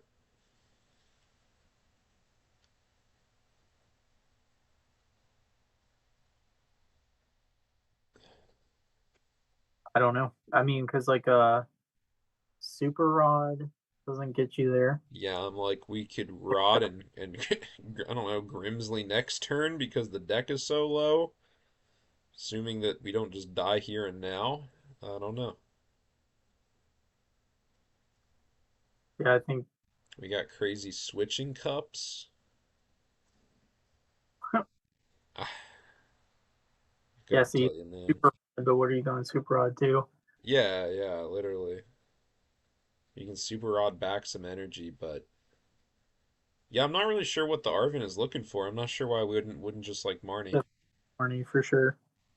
Seems a little short-sighted to me. To be fair, even the Marnie is not I, really giving you the best winning percentages. like you would kind of have to hope. Well, it's kind of like null and void, right? Yeah, Like, there's like nothing. I don't think there's really any yeah, line to victory except for pray to goodness that George does not have some answer, well, the some biggest way to thing take a is like knockout. he's out of energy, right? Yeah, just about. All I saw was double turbo in there, and then Yep. super rod, and Yeah, I mean we still have Super Odd and I think Clara. Could be wrong. there's one dark in there. Okay. Yeah, Yeah, yeah, there is. Yeah, and there is Clara as well. There's a little bit more juice left in the tank. So we are going to take that Super Rod, definitely the best item that's left. Get a I think couple more energies live. I think he's got to be praying that he just doesn't have the ghost or something. Yep. But if you're Georgie here, like you're just fine. All you do is Dude, attach. I'm telling you right now, Georgie is sitting on boss and an energy, and he's just like laughing. He's rolling around on the floor right now. Well, all you have to do is attach an energy this turn, and like you hit for 70, and like yeah, Lee has Mallow and Lana, but like that does nothing. Like you're not Yeah, advancing board at all. Um, yeah. And like the thing is, like again, that Toxtricity's weak to fighting, so he's like one Mars Shadow hit away from just actually losing. let's see. Spencer's saying no Gus in a 14 card hand. Yeah, so true, dude. Very wishful. Yep. You gotta believe. Sure does make you think. He's putting all of his hopes and dreams into a Gus Lord. I Does he is get it out? Guzzlord the card that you need to win this game? Because I'm gonna level with you. I don't know. I think it's Moltres, right? It's got to be Moltres. Moltres or Tyranitar, something that's not weak to fighting. That Guzzlord is extremely frail in this matchup. It's not a sweeper. It's not like we got two prize cards to make up. We got three. All So right, we have we see the two pass. free Let's cards. see. He's All right, digging. pass and come on, come on. Show me the winning hand. You gotta have it like that. He would play it faster than that, huh? Ah, you would think. We don't know. What's the name of your clothing line? Okay, checking that prize card. Goodbye, Hisuian Heavy Ball. Are we gonna shuffle that or not? No, I'm joking. the single, the single This shuffle. game's a this game's a troll, and he does draw forward. Oh my goodness, man! This guy's about to get into the triple digits hand size here. Trainer's mail. Oh my lord, man! If we whiff boss, I'm just gonna be upset. Training court. Training court. He That's a doesn't have it. That's sure. okay. Lee Hoffman luck here. Escape rope. Oh, Escape rope, you're done. oh GG. dude. Pack it up. Pack it up. Dang. Yup. Blah. That's all she wrote. Fighting does it again. Yep. See the Seeker and a That's Mallow. And Guzman on the prizes. yeah. Lee's list is clearly not worried about fighting. Yeah, I mean That, there's two strategies when you have a bad matchup. Strategy one, fix the bad matchup. Strategy two, I'm just not going to get paired into it. yep. That's You that know? is a perspective for sure. Honestly, I don't think that the latter strategy is as bad. Like I say that kind of sarcastically, but that's not even the worst strategy. I mean, if you're preparing for something like a full grip 3K, you have to accept that even if you have the best deck in the room, luck has to be on your side. And Yep. sometimes you got to tell yourself, hey, I don't want to compromise my deck to solve one bad matchup. I just One. need to get lucky. And I wouldn't have won anyway if I didn't get lucky. Yep. Georgie definitely cleaning that one up. Well played. Absolutely. Very well played from Georgie. It's a cool list. I like the fighting spread stuff. Deviating a little bit from that RDT that everybody loves. Still playing the Okie Dokie in the list. I like that too. Sure. It's Uh, good to just have generic, very strong beat stick. A lot of decks just don't have an answer to Okie dokie. yep. So our undefeateds, moving into this next round, we actually have three. So we have two fightings and the water. Yep. Um, so that will be pretty fun. All three different variations too. Um, I'm gonna look to see if Evan has rough seas. I feel like Evan would definitely play rough seas. I'm gonna say it. Those who know. Tell you what, if you're one who knows, you play rough seas. But if you're someone who doesn't know, maybe you don't. Watch Evan not have rough seas. We'll find out if Evan is someone who knows. He knows. He knows. He's got to know. He's on the team. There's no way that you don't know. It's official. He knows. Let's go. Yeah, locked in herd. No, I absolutely love it. That Rough Seas is one of my favorite cards. It's pretty gross to just heal 30 from all your Pokemon. That's a pretty unfair effect. Yeah. Don't forget, guys, Crystal Cave exists. You're allowed to play that in Drago Box. That's my SPO wisdom of the evening. Oh my gosh, get out of here with that. That's my SPO wisdom of the evening. Don't get scammed by Blood Moon or Saluna. Play Crystal Cave. Be safe. Be safe out I'll never put it in there. Mark my words. there. That's your choice, man. That's your choice. Alls I'm saying is if I was playing a type that had a card that said heal 30 from all my Pokemon, I would be healing 30 from all my Pokemon. Would you play it in Egg Mill if grass had that? Oh, absolutely. I mean, I've heard, unquestionably. I've heard you talk about it with Dude, the I almost want to play Shuckle. yeah And the Shuckle. Shuckle heals 30 from 1 with an Yeah. energy. Honestly, the Shuckle illustration rare is gorgeous. So Oh, yeah. it's definitely top tier. I get to use the Shuckle illustration rare in Standard, which is really nice. Very good in Pidgeot control. Yeah. Um, I think that it would make sense. Like I've been inclined to play Herbal Energy as well. I Yep, actually play Herbal Energy in one tournament. that's Uh, funny. it came up like once, but I I don't think think. I've gotten the heal off of Herbal Energy once, and I don't recall if it mattered or not, but I was playing like Lee Vanny, tanky grass. Yeah, I don't think it mattered too much in the tournament where like I actually healed, Yeah, but never it know. doesn't try things out. Yep. I So mean, I'm still like back and forth on whether or not Mallow and Lana should be in the list over Acerola. It's hard to say. I am a big I mean, I love Acerola. Don't get me wrong. Acerola's pretty nuts. Oh yeah. man, so let me tell you what happened today. So in my Uh, game against Fairy Offense that I may have won, maybe I didn't win. It's hard to say what happened there. But what I will tell you is that on the final turn of the game, this guy had a Clefable, and this Clefable had 80 HP remaining, okay? And it was threatening a knockout on any of my Pokemon. He has Metal, he has Fairy Transfer, he's got Fairy Garden. So he can, I can't, there's no way I can stall him. I have to take a knockout to stay in this game. And you tell me this. What Pokemon on my board could possibly do 90 damage?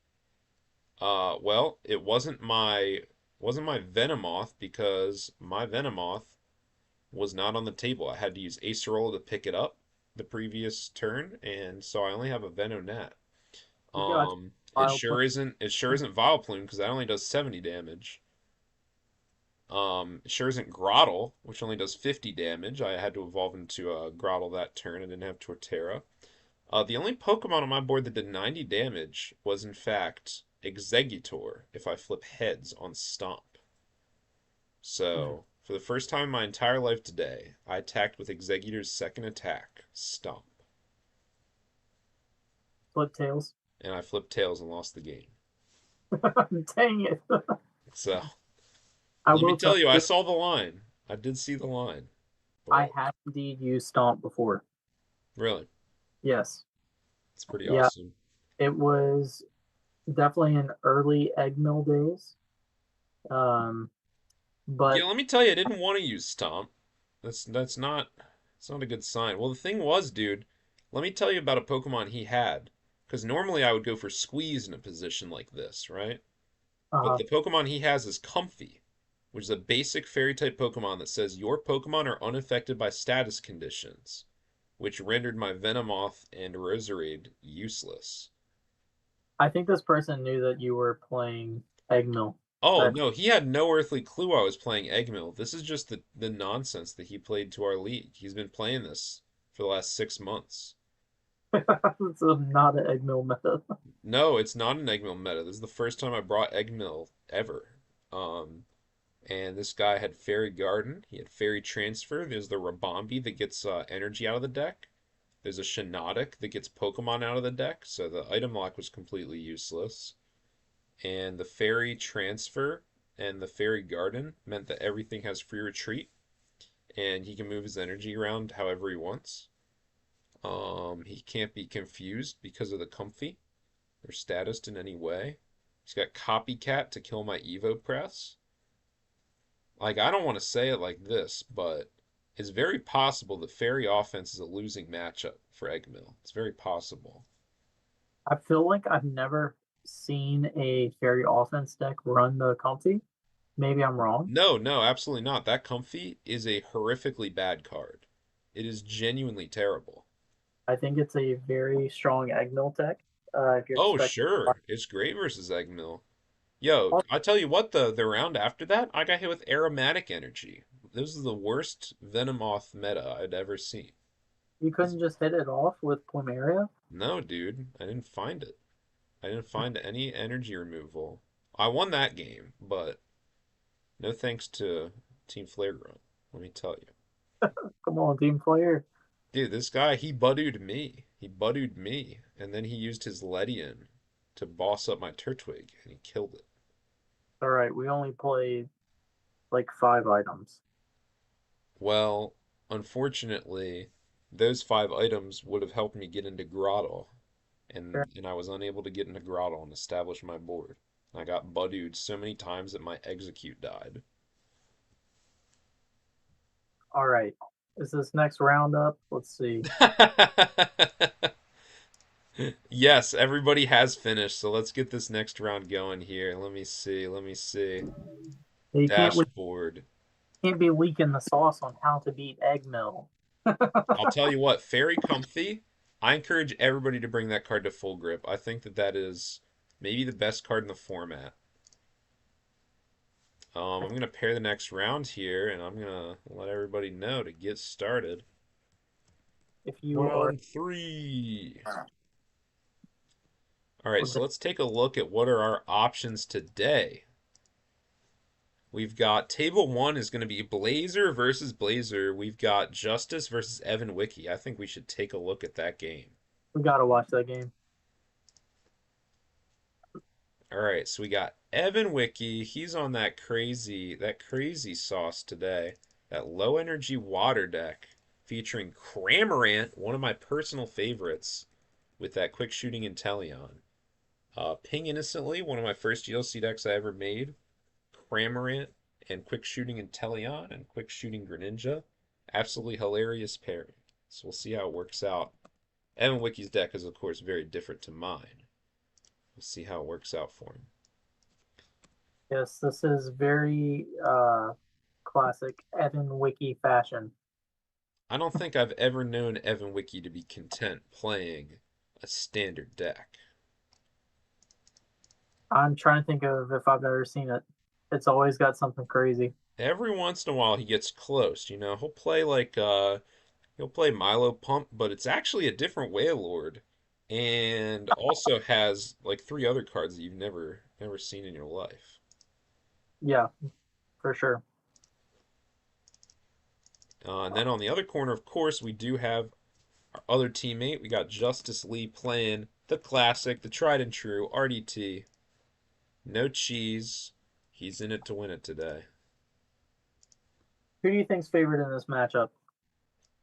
I would be lying to you if I told you that I'd given this matchup any prior thought.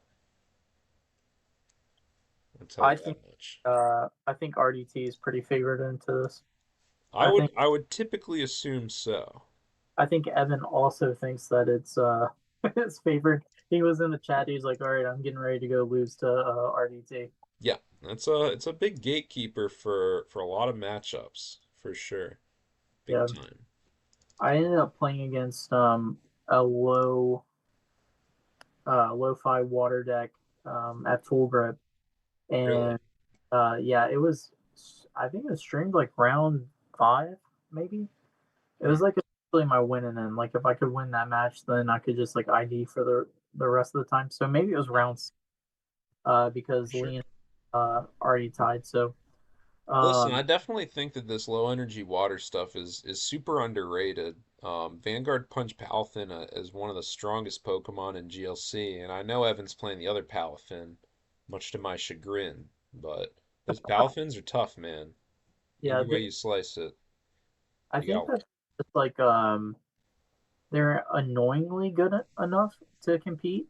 Yeah, It's like they have like all these like I think crazy. there's just a lot to be said for hitting a big number for not that much energy. A lot of decks can hit big numbers, a lot of decks can hit low energy. But water definitely hits that beautiful middle ground where you're hitting for just enough for just little enough. Yeah, but with like I think arguably the best engine in the game, like water can just like Yep. keep together like anything really. Oh yeah, absolutely. You can play 5 energy attackers or you can play 1 energy attackers. When you drizzle for your favorite card in the world, do what you want. Yeah. Now, of course, we do know that Evan Wiki's playing that quick shooting Inteleon, which, I mean, phenomenal ability. Many types would kill to have an ability that just does damage every turn. But of Mhm. course, there's an opportunity cost. This means that he is not playing the Shady Dealings Inteleon. I think like for the shady dealings in Teleon, the biggest sacrifice is not the ability, but It's the like you lose attack. an attacker. Yeah. Quick shooting does 70 for 2, which is terrible. Yep.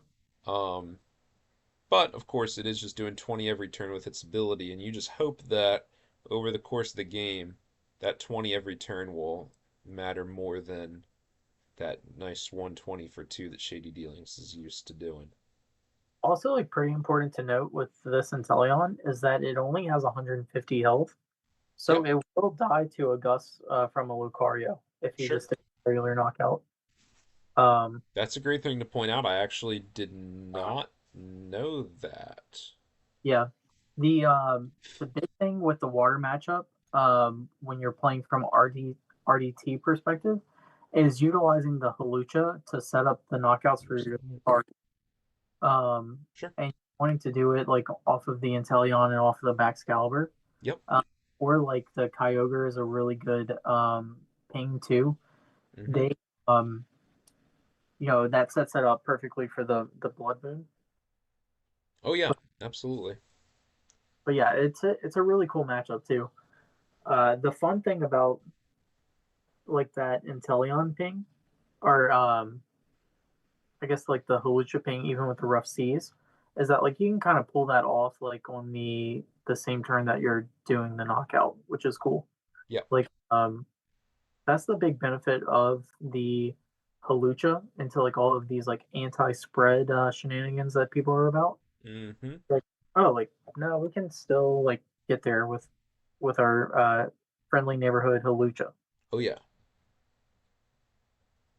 Cool. So we see the Hisuian Heavy Ball for the Lunatone. Get that crazy Lunatone. Oh, that crazy strong energy. Oh Now, my God. all right, we'll see what Evan responds to.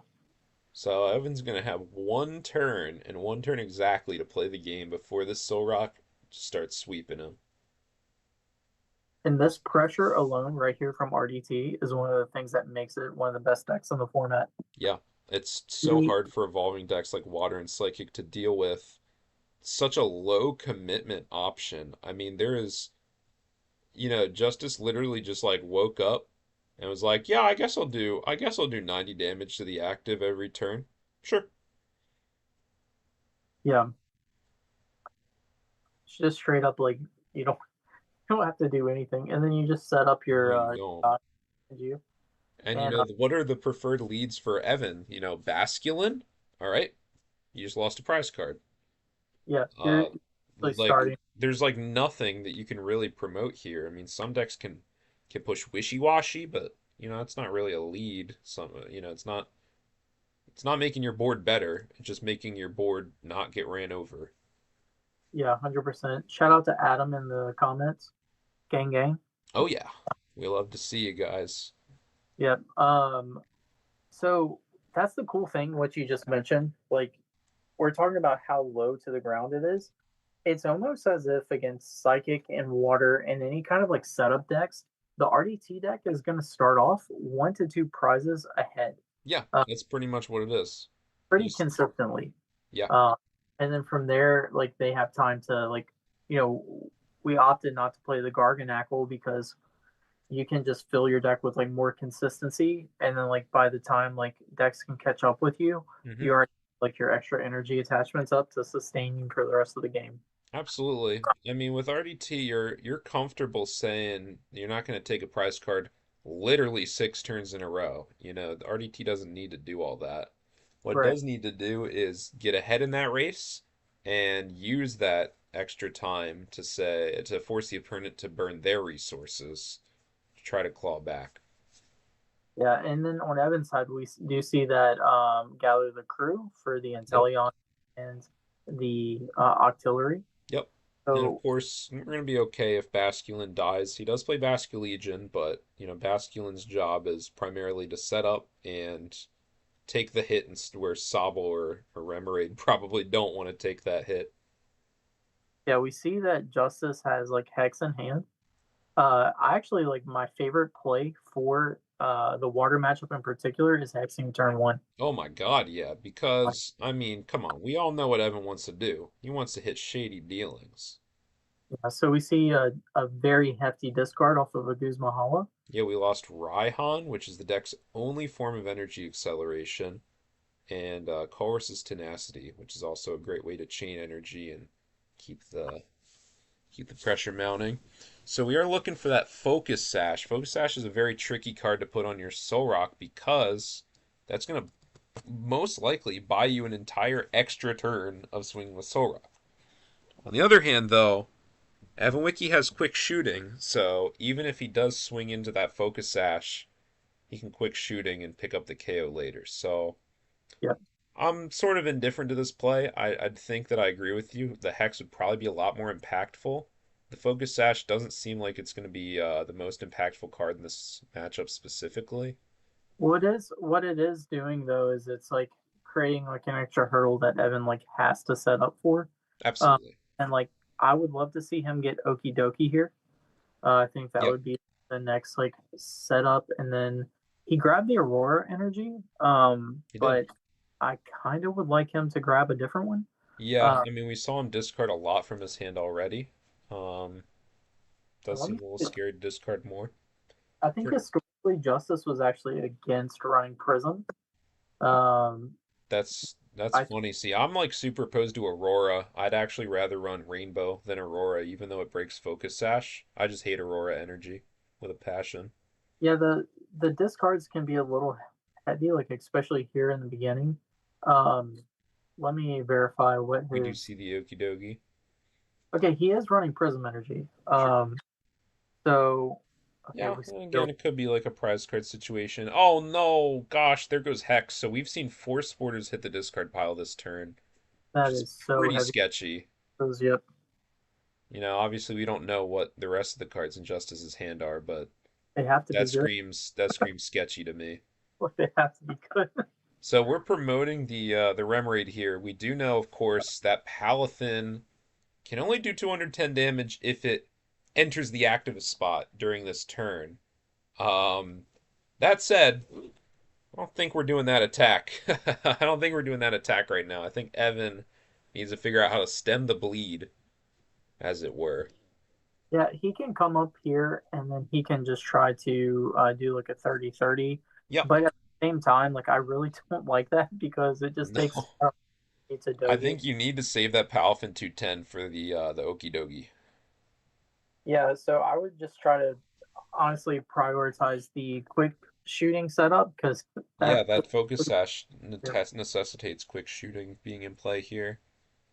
and if you're Evan right now, you're really wishing that you could put some stuff in the wall. So um, let's see what else we got Yes. because the Frame rate is obviously the number one attacker we got here. And we do see what Pokemon is that being grabbed off of Artisan? I can't 100% yeah, tell what he's picking. well we got a dive ball for the Oh, okay. We got Dive Ball for Shady Dealings. And it looks like yeah. I mean, to be honest with you, SBO, it does not look like he has a very good Pokemon to go into right here in general. no. So we Uh, do have the Octillery. Good God. This is just crushing. that we're getting that it looks like two waters into the discard pile. So Raihan Yeah, I and think he was Aqua looking to Power. set up the Raihan here. But he did grab Nessa, right? Off of the So we got Palafin, and again, I apologize, I can't quite tell what that Pokemon next to Palafin is. Fion. Okay, Fione. Sure. And that makes a lot of sense. You know, you don't got anything better to do.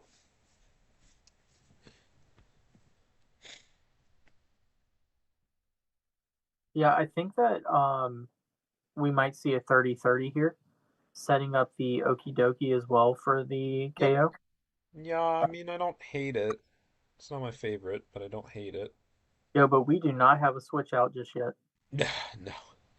No, in all likelihood, I think that this Octillery is cooked, and we're just gonna have to take another turn off here. Let Justice get just even more ahead. That is so brutal. It's just so hard to respond to plays like this, you know, when you're playing water. Water is one of the best types that doesn't really have great basic Pokemon. There's There's not an okay, we are gonna see the Palafin here, 30-30. But yeah, water just doesn't have those great basic Pokemon like Iron Boulder, like Okidogi, like Spiritomb that you can just kind of shove up and blah. yep. Doesn't work like that in water. So yep, exactly to the Dogi. We're Yep. breaking Sash. I would definitely argue that Sash was a probably not a great play there. Yeah, I Uh, don't think that the sash was necessary at all. maybe getting like a pivot would be pretty important there, like a U-turn board. Yep, that's what But I would want to see. But as you said, I think the Hex is probably the strongest play overall. You know, the fighting deck is not in any immediate danger right now. That's just not how water works. So absolutely, you can afford to slow them down a little bit and not prioritize your own setup. yeah. The biggest question here is going to be if what were the cards that Justice had in hand that he like tossed all that other Sure. resource. Yeah. Um, Yeah, I mean, if we got like the U-turn board here, for example, we could be potentially U-turn boarding and switching into Okidogi and preserving that strong energy, which would be really nice. Looks like we are going to get the Riolu. I think that's a great choice off of the Artisan. Just keep up the prize race. No yeah, issue with that. because I think like playing Chorus Tenacity last turn would have just been so much better on his resources. Yeah, absolutely. You can Like get not like training waste. port Yep. potentially. Another basic energy. Just draw forward with Lunatone. And then you get the guarantee knockout here Yeah, too. Um, which is what you want. I mean, if we see a Solrock punch into this Palafin here, I think that'd be a huge win for Evan. what? Okay. Not Oh, the Oh, boss's orders! One of oh, those guys is Dunzo, and it's looking like he's focusing on that quick shooting. yeah. Goodbye. Get out of here. All All right, right. so once again, we're in this position where we have to find a pivot. Nope. So, oh Dude, gosh. that was crazy from Justice. Yeah. I mean, we have Octillery, but boy, oh boy, do we need a float stone. Do we need a Guzma? We need to Guzma this Okidogi ASAP. 100%. That is. That's gotta be the line that keeps you in this game. And then Now like there's that Feebas. We know what Milotic does. You evolve into Milotic, you get back a card of your choice. that is if he's playing that one. Let's see. You never know.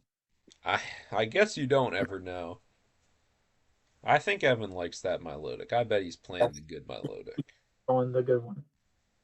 And we got the Milotic, we got the Feebas, sorry, we have the Fione, and I think we have one more down at the end there. I think that is Spit Innocently Cramorant, Right. the Zero. man, the myth, the legend. Yeah. And Okay, there dude. is that Guzma. Uh, Fantastic. Get that Okidogi out of here. The 30 damage from the Jet Punch, setting it up exactly to be knocked out. Yeah, by I think our that Justice kick. that was a huge misplay from Justice to not knock out the Paladin. Yeah, Uh, it's I would unfortunate. 100% gun that thing down. Yeah, I mean, like you said, because he chose to pitch the Colossus Tenacity, just had no way to get into that basic energy.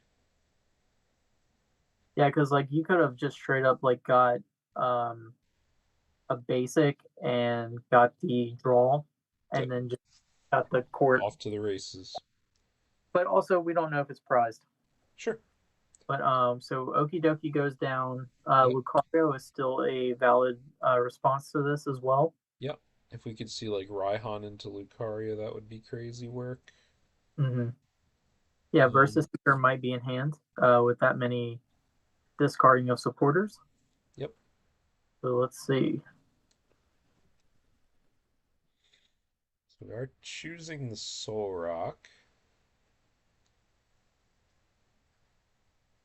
I'm betting it's a versus Seeker, It's gotta be.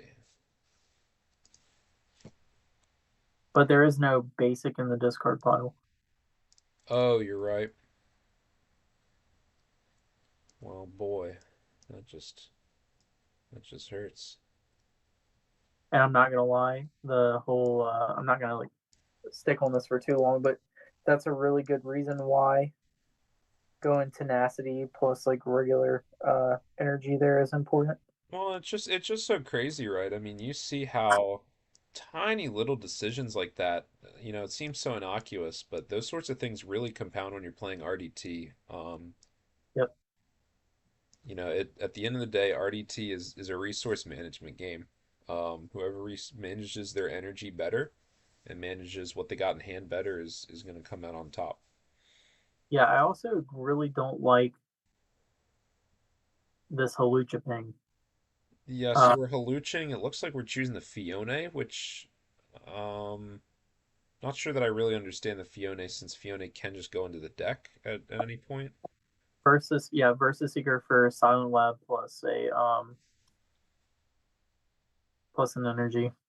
Yeah. Take a knockout here. He can't go in with the Yeah, I power. mean Lab is of course gonna be nice. The Palafin is pretty stranded in the active. This is one of the main reasons that I prefer just Vanguard Punch Palafin personally. Is you can kind of get stuck in these awkward spots where if the opponent chooses to not just play the knockout, knockout, knockout game, your Palafin can get stuck. The problem though is that it was not gonna have taken a knockout on the Okie dokie if it was the other one, JSYK. Yeah, you're not wrong. But I agree. I actually like the other one a little bit better. I think there's no problem with just popping 130 into the Okie dokie and fixing it later, Sure.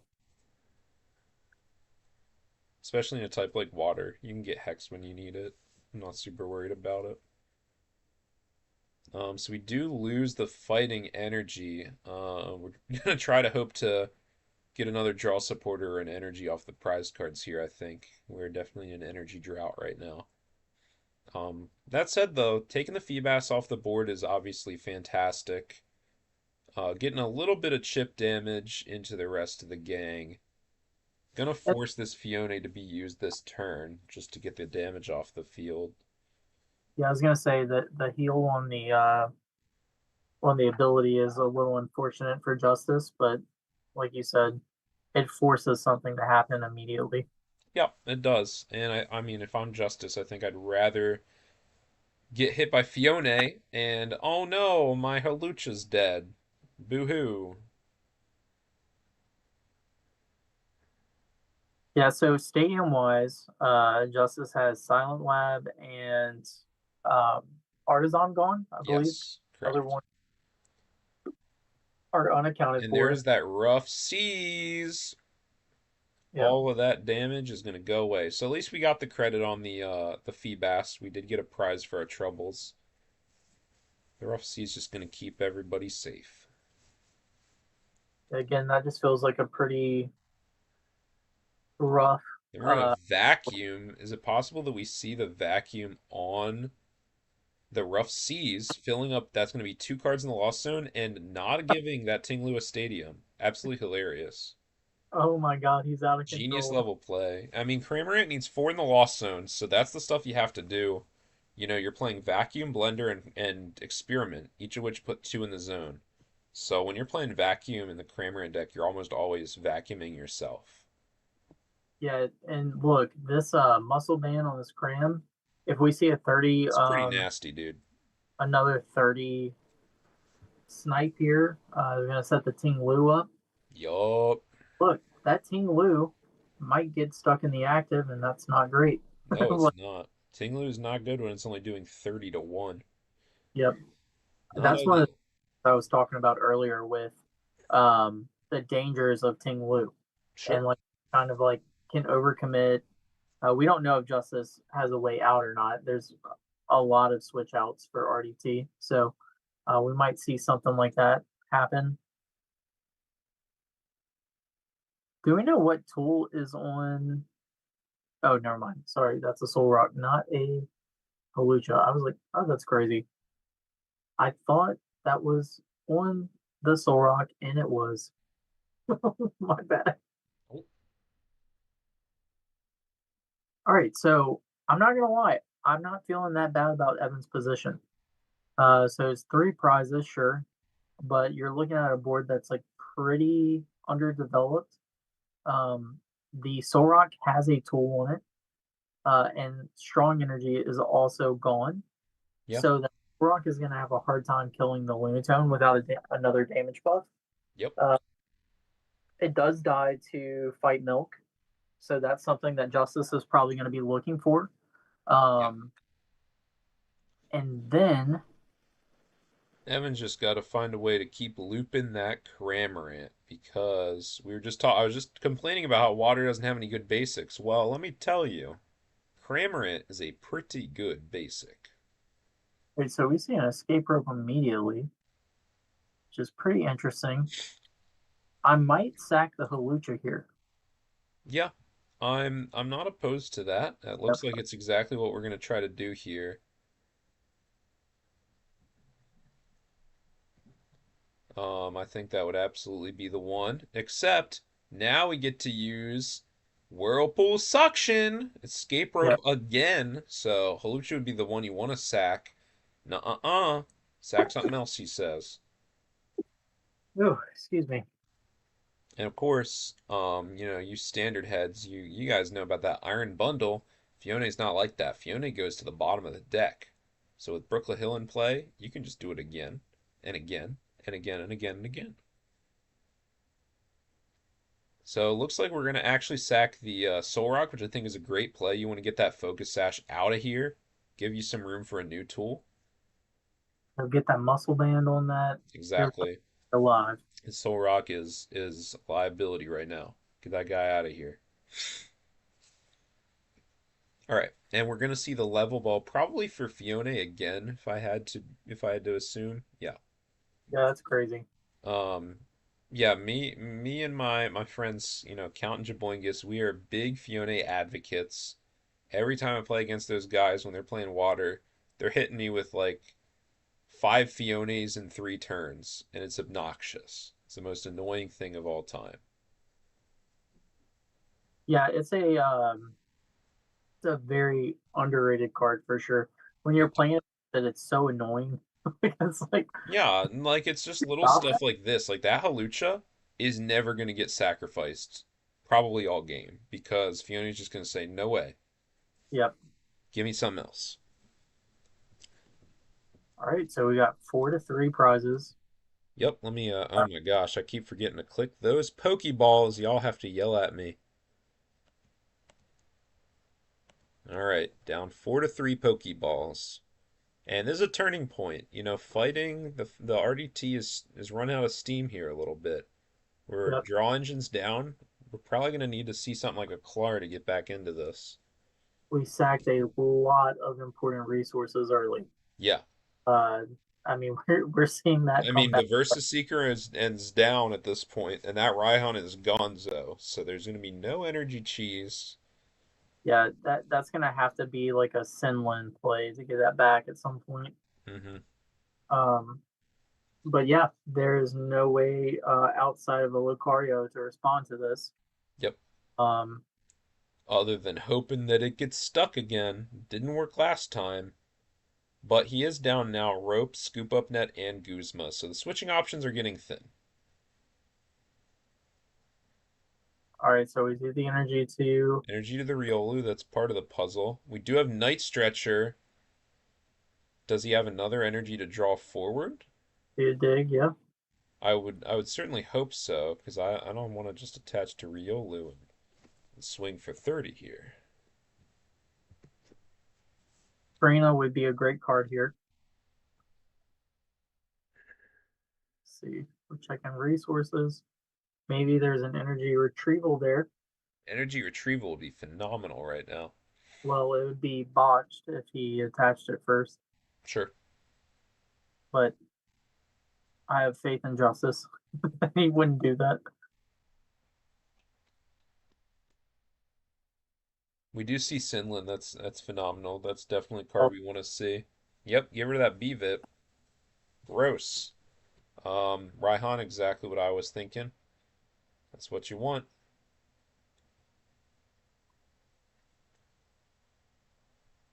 You can draw a couple cards for your trouble. man, but that's he's got to hit some stuff off of that. Yeah, because let me tell you, Ting Lu for 30 damage is pretty much saying pass. Yeah. All right, All we right. got Training Court. I think that Evan is going to definitely be happy to see that. Hey, correct me if I'm wrong, but we did not see a draw forward. There it is, lunar Yeah, cycle. now we are seeing the draw forward with the Lunatone. So this is a great example, y'all, why we have Sinlin in the deck over maybe something like Lucamine. Dude, Sinlin Uh, is actually broken. It's so strong in this deck. yeah. Like I know like you could argue that like training court like kind of does something similar. Um, but like it being able to be searched off of tag call is so huge. Yeah, Um, that's a great point. Absolutely. yeah, we want as many outs to like to play the game as possible. And just being able to draw three, Draw 3 is like that's rate. You know what I mean? It's not yeah, it's not mind-blowing, but it's rate. yeah.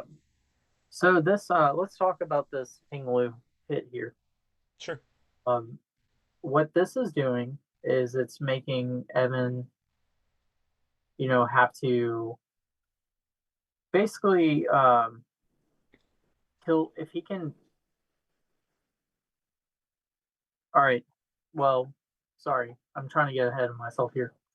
Well, first of all, it's just saying you don't get a training court, which is great because Evan has energy in his discard pile. Are Second we of all, that is setting up our best friend Blood Moon Ursaluna to potentially knock out this big guy, which is also great. Blood Moon Ursaluna will not die to a spit innocently so easily.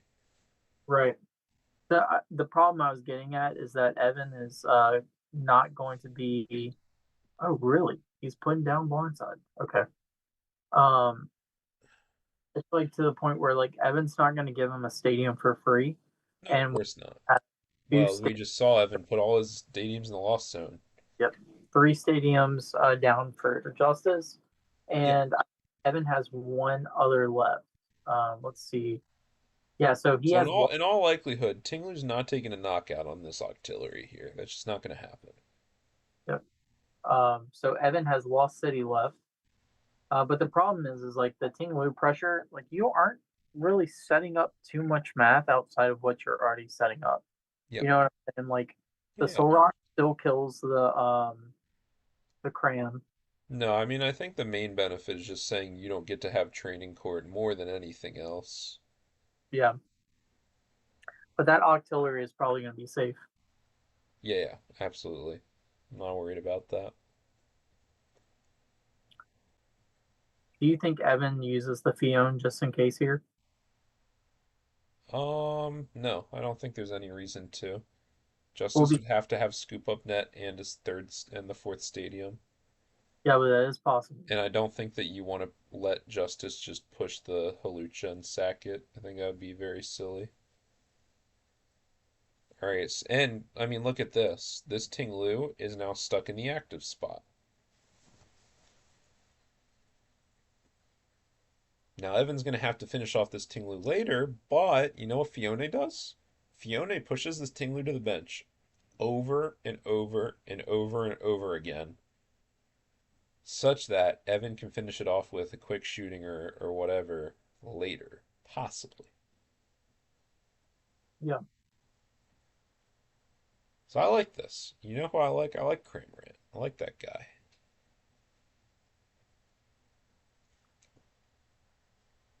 Yeah, it's definitely puts Ting Lu in a pretty bad spot. I would really like a gust next turn. Like if Ting Lu can't take a knockout, I would really like Evan to like gust up the Riolu Yeah, and the Riolu is public enemy number one right now. yep. Soul Rock too. I mean, Soul Rock can take a knockout on the Kramer at the present, So but we it got doesn't have energy. So we are drawn forward again. You know, yeah, it's and there positions like these where it gets tough because you know you want to draw forward, but boy, you also want to save your energy and attach it to stuff like the Soul Rock. It's not an easy choice. yeah, Floatstone I think is still live. Yeah, Floatstone would be great to find right now. Scoop up net. I think ideally you would want to have Scoop Up Net for sure. That would be the best, and going with Soul Rock here. But I mean, Floatstone's not terrible either. We're just gonna see Ball Guy. So we'll at least get Lucario into play. Hopefully. I think Ultra Ball should still be live. It will have like a draw slash attachment for next turn. Um, but you could tell that Marnie was pretty impactful. Oh, absolutely. I mean, that's one of the main things against fighting is just keep their hand within a reasonable size. Don't let them get all the combo pieces. Quick Ball, we do see Ultra Ball, and we do see the Magma Ball, which can get an energy. I tell you what, I'm really excited. In 2028, they're gonna print a Pad Guy. Search your deck for 3 items that have Pad in the name, and you can get Pokey Pad, Energy Pad, and Fighting Pad, and it's gonna be insane. I was thinking today about how ridiculous Ball Guy is and the types that have the energy search. Oh, dude, 100%. I mean, we saw a second place guy at Full Grip playing Apricorn Maker for Team Aqua's Great Ball. Yeah, Absolutely hilarious. yeah. The I think I was testing grass earlier today, Yeah, and Netball, man. Oh my God. that ball is Netball has saved my life more times than I can count. easily the best of the energy search balls. Yeah, yeah, it's the only one that can actually get you Yep. something. Thing. Sorry, Team Magma's camera up enjoyers. Yeah, get them out of here. Not good.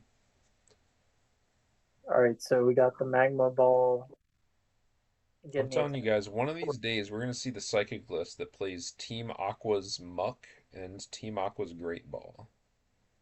It's gonna be hilarious.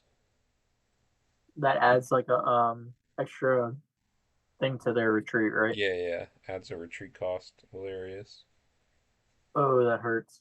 Also, does the cram have the fighting resistance? No, Cramorant has a lightning weakness, but no resistance. Oh, poor Cramorant. Yeah, I don't know. Like he's definitely a bird. He's definitely flying type, so I'm not really sure what happened there.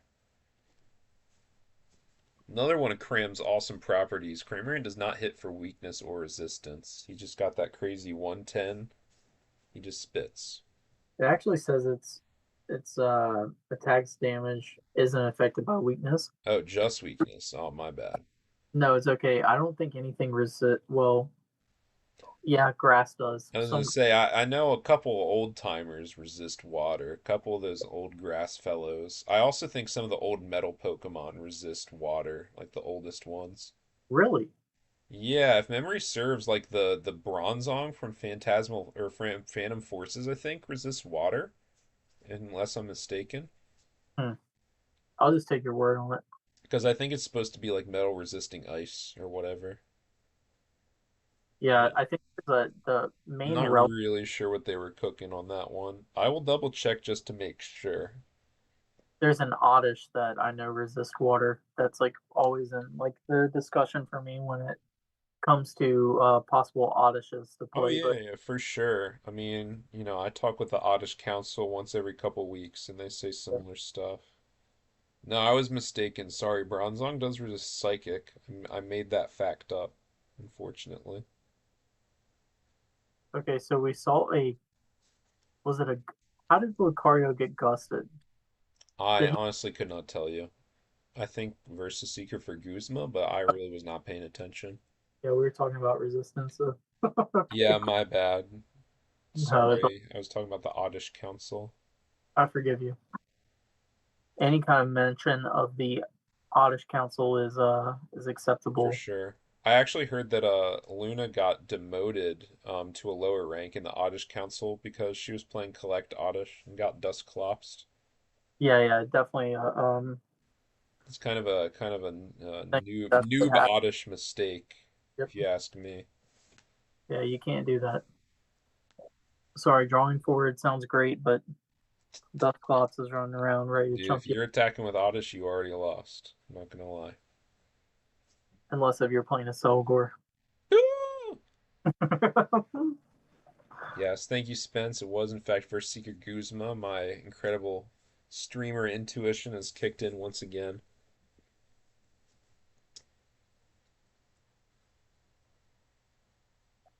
Yeah, I tell you what, Evan Wiki has been putting the hurt on ever since those scary opening turns.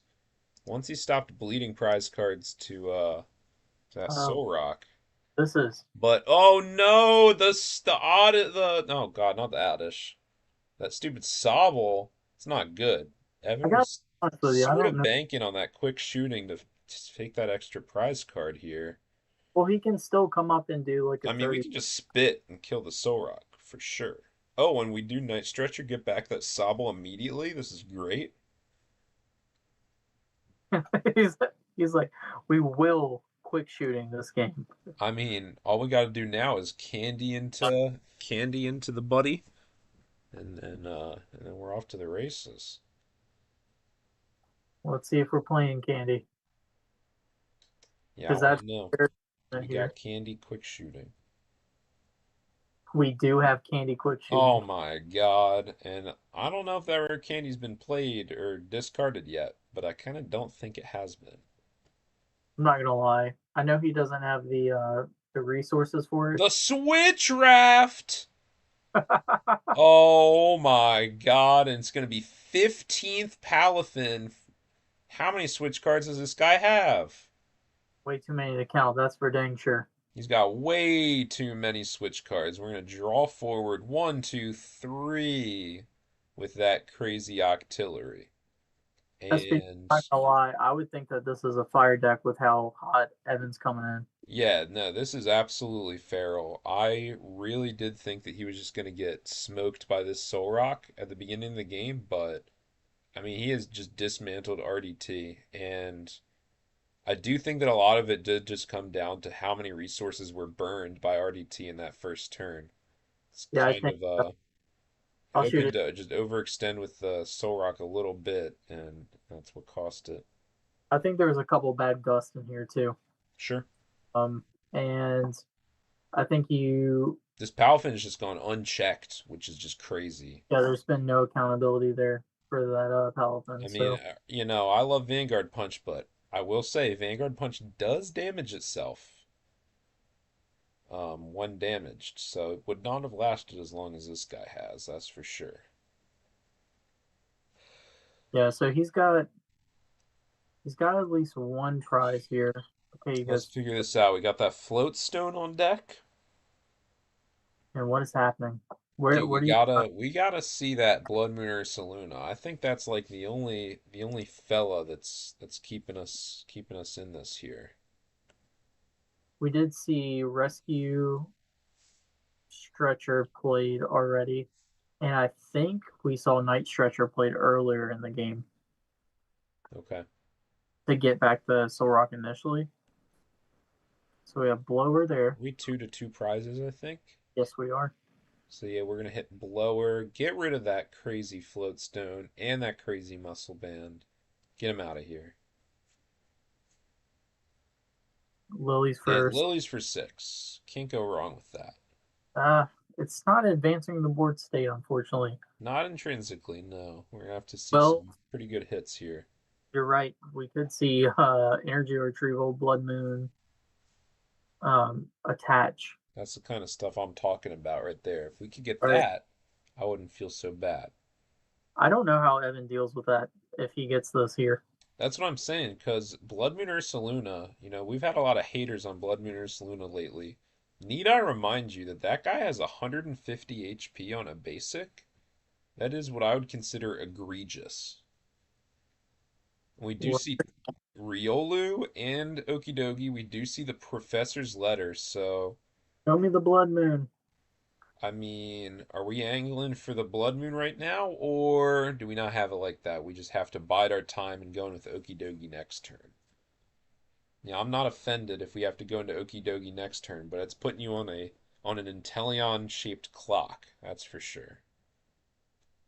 Yeah, because you The second that Inteleon comes out, you just lost yourself a prize card, so you don't have too much time to fool around here. there's no hand disruption. I would like to see potentially a reset stamp question I mark. mean, the problem is there's Octillery, so Recess Stamp's not really doing too much. That is true. Water's got it in him like that. Tell you what, now that Colorless has fallen off, Water's like the last type that can actually manage. Oh my! So we're just gonna Ting Lu for 30 here. I guess he's trying to hope to go to Evan into taking the knockout on Ting Lu instead of the knockout on something else and quick shooting But later. there's the it doesn't matter. No, it doesn't, because you know who's here? Fiona! Give me something else. And Evan's deck is so thin right now. Like you got to imagine he's got Oh something yeah. there. So we're thinning the With deck all- right now. We're gonna try to draw as much as we can with Octillery. We're looking for rare candy, we're looking for Inteleon, and we're looking for any sort of attack. And we got the attack. All we have to do is retreat into my friend Inteleon, or my friend Cramorant. We got the KO. Yeah, and this is so tough here too, right? Like, cause like you, It's lose-lose with the Fiona. You promote Okidogi, and he smacks you for 110. That's not good. That's your right? guy. But promote anything else, you just die to Inteleon. That's even worse. There's no win. Capacity, or not? Sorry, a chorus experiment. Yeah, experiment draws pretty further too. We get to see the top 5 cards of our deck: Lost Zone 2, Battle VIP Pass, and something else. That's a basculin. Looks like. Yeah, we don't need that. Get that out Sorry. of here. Bad. And Well, there's Field Blower. We can get rid of that Float Stone and draw 1, 2, 3. We're literally at the bottom of the deck, man. There it is. Rare Canyon Inteleon, GG's. yep. That's quick shooting, hard retreat into Cramorant, and that is the game for Evan Wiki. Very Yeah. cool match. Very cool match. And Evan, with 8 seconds to go, I mean, that was absolutely perfect timing. Evan held in there. He stayed stayed the path for sure, and he was just able to take advantage of just like really bad like resource management. All right, so I'm going to have to take a look at these games and get some resets going on here. I'm going to reset Evan's game and give it to him real quick. And then I'm going to have to go right back. I need to take a look at Venom and iPod Shark. Let me go take a look real quick. Sure. But Oh, I was just about to say we just finished. I got it. Okay, thank you. Justice was able to put pressure on and just kind of like unfortunately kind of stalled out there in the middle. So we saw Water do what Water does best, and that's just be the most consistent engine in the game. And it was really, really cool to see Kramer get in there. Definitely a fan favorite.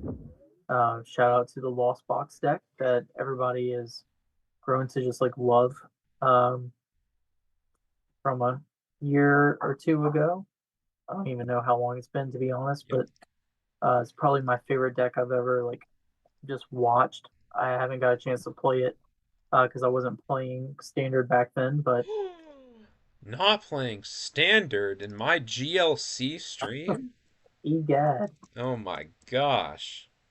I know, I know. It's all right. I'll tell you what, I did play Lost Box. I played that diligently for months and months and months, and it is every bit as fun as you think it is. Yeah, Super the fun prize mapping, sequencing, resource management. I mean, it had it all. Great archetype. alrighty. So Georgie, Yeah, we're gonna be seeing Georgie playing his fighting spread list against Evan Wiki again with the Cramorant Low Energy Water. Very excited to see how this game pans out. you know what? From the, I guess we didn't talk too much about this, but like, what a play of being able to use the rough seas and then just straight up lost Get that zone. out of here, man. No That's Ting Lu for you. Yeah, I that's mean, like the problem with Rough Seas. Usually you play it and they just are like, all right, Ting Lu again. Sure. sure. But no, he recognized, gotta fill that loss zone. Yeah. So this match right here, we have a more focused fighting deck on spread. Yes, sir. I'd be curious to see if Evan still tries to lost zone the stadium. I feel like Yeah, I don't know. I think that I would try to keep that Rough Seas around. Now, is Evan playing the Lusamine? about to check real quick. Oh, yeah, let me flip these guys around. Thank you. Thank you, Spence. He is not.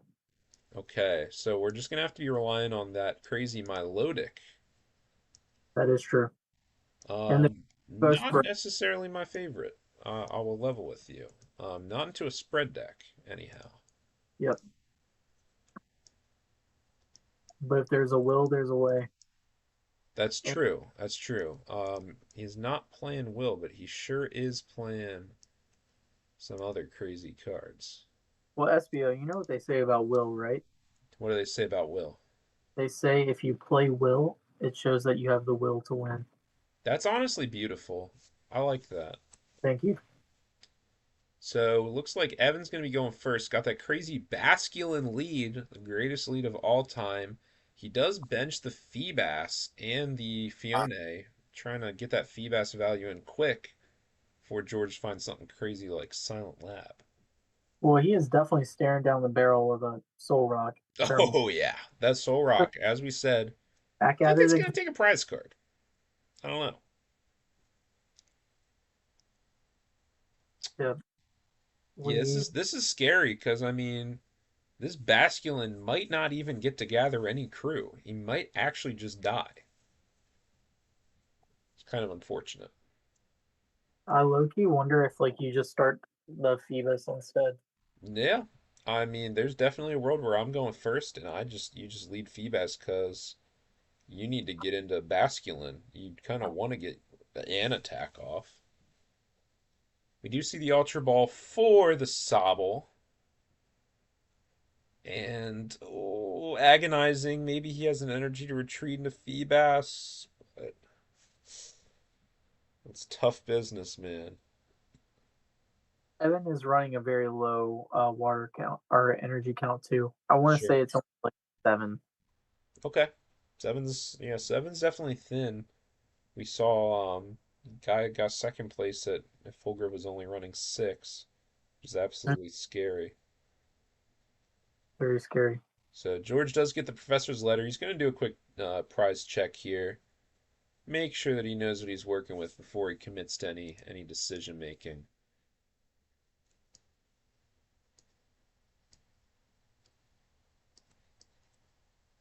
I would love to see some Hippowdon Dude, going on. what a sick Pokemon. Obviously, Evan has a little bit of ways to mitigate the Hippowdon by using Rough Seas if he can heal any Pokemon fully. But if not, hoo boy, that is gonna hurt. Yeah.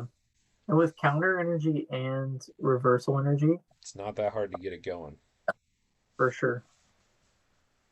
That said, I mean, George is going to be taking the aggression with this Soul Rock most likely, so it's very possible that the counter and reversal won't be active for a while. Hey, maybe he drops Silent Lab Tinglu here. That would be hilarious. I will not lie to you. I don't even think I would hate that. It would Gonna be be okay. I think I'd rather just kill the Basculin and be done with it myself, but depends. sure. I think you Yeah, got plenty of time to pick off that Feebas. it's one of those things where it would be a play where it would probably set up a Ball guy. there we go. We were just talking about this. Hey, there's a sweet heavy ball, so we're gonna pick out. And that's the gross thing about Ball Guy, right? Secret is, it doesn't actually matter if you prize one of your Lunatones or not, because Ball Guy says, I'm going to get them all and an energy. Yep. So this And is sick. We're going to Georgie get is the Team Magma Ball as well. Yeah. Yeah, you can absolutely get that crazy Magma Ball. Georgie, of course, did hit the Professor's letters, so doesn't necessarily need that. There's Lunatone hiding in the prizes, not anymore. I remember when we were on the tail end of the RDT build, and once like we cut the Metacham, like we made for the Team Magma Ball, and oh my god, did it make a difference? Yeah, Like that card is one of the cards that like sticks out in my mind it's as an all-timer. actual like changes to Sure, list. absolutely. I know a lot of people ask like hey, like I don't have Team Magma Ball, like what should I do? Like, and my answer is go get Team Magma Yep. Ball. Cough up your $5 because you can't get anything else good off a Ball Guy. Yeah, it just really is worth it in the grand scheme of things. If like you want to Absolutely. be you know, top end competitive, then like Yep. you got You the can't bullish. compromise on cards like that. Yep. It's like Roserade Grass. It's like Yeah, yeah. People are like, what do I play instead of Roserade? Roserade's $25. I'm like, you could play Psychic. yeah, you could probably buy a whole psychic deck for $25. Sure. You're not going to be playing Eggmill without Roserade, that's for sure. Yeah. Not going to work. That's the best grass deck in format. Yeah. Oh, yeah. Probably the best deck in format, to be honest with you. It might be. I've been debating on whether or not it's Eggmill or Fairy Offense, but Yeah, I yeah, hear I'm not sure yet. yeah, I hear one has a very lopsided matchup, so Yeah. that probably is Now, a Fairy Offense beats some stuff. Beats hmm. egg mill, maybe. Yeah, it might beat Eggmill. It beats Fairy Control, admittedly. Yep. So we do see the Tinglugan bench. Yep. Scoop up net, it's gonna be Oh, called it. yeah, but we didn't get the Silent Lab, so I'm not sure how much call that you did. It doesn't matter. He gets the So knockout. yeah, we get the knockout on the Basculin, which is the important part, and we are gonna be threatening. We're gonna be threatening that board big time. If we can see a Halucha, I don't know if he plays Halucha, but those Let me Pokemon see. are cooked, man. He does play Halucha. Can confirm. Yeah, if we hit Halucha Stadium here, holy moly, that board is done. That's true. Yep. That's straight up a board wipe if he doesn't Yeah, I mean, I'm sure that Evan has something else he can do this turn. This is turn two is for supporter and all that stuff. But Okay, okay, there, we got there. Evo Incense. We are gonna get Drizzle. Be curious if he goes for the Chorus Experiment, which is usually the main line here, or if he's gonna choose to go for something else. Yeah, because I don't think there's too many like good melodic targets just yet. Nope. Um, Plus, just like saving yourself damage is pretty nice. Yeah, I don't think you would really want to leave your Milotic stranded in the active spot unless you had like Scoop Up Net. You know what's really interesting here with Georgie's list is that he is not running X Maniac. That is very surprising. Yeah, so we have Silent Lab and we have the Lizamine, but we have no X Maniac. So it looks like we're Drizziling for, is that Hisuian Heavy Ball? Or my eyes deceiving me? No, I think you're actually correct. Okay, let's see what he gets. I hope it's my friend Cramorant. Yeah, Cram could be just like hanging out on the sidelines over there in the prize cards. That's not where he belongs, let me tell you.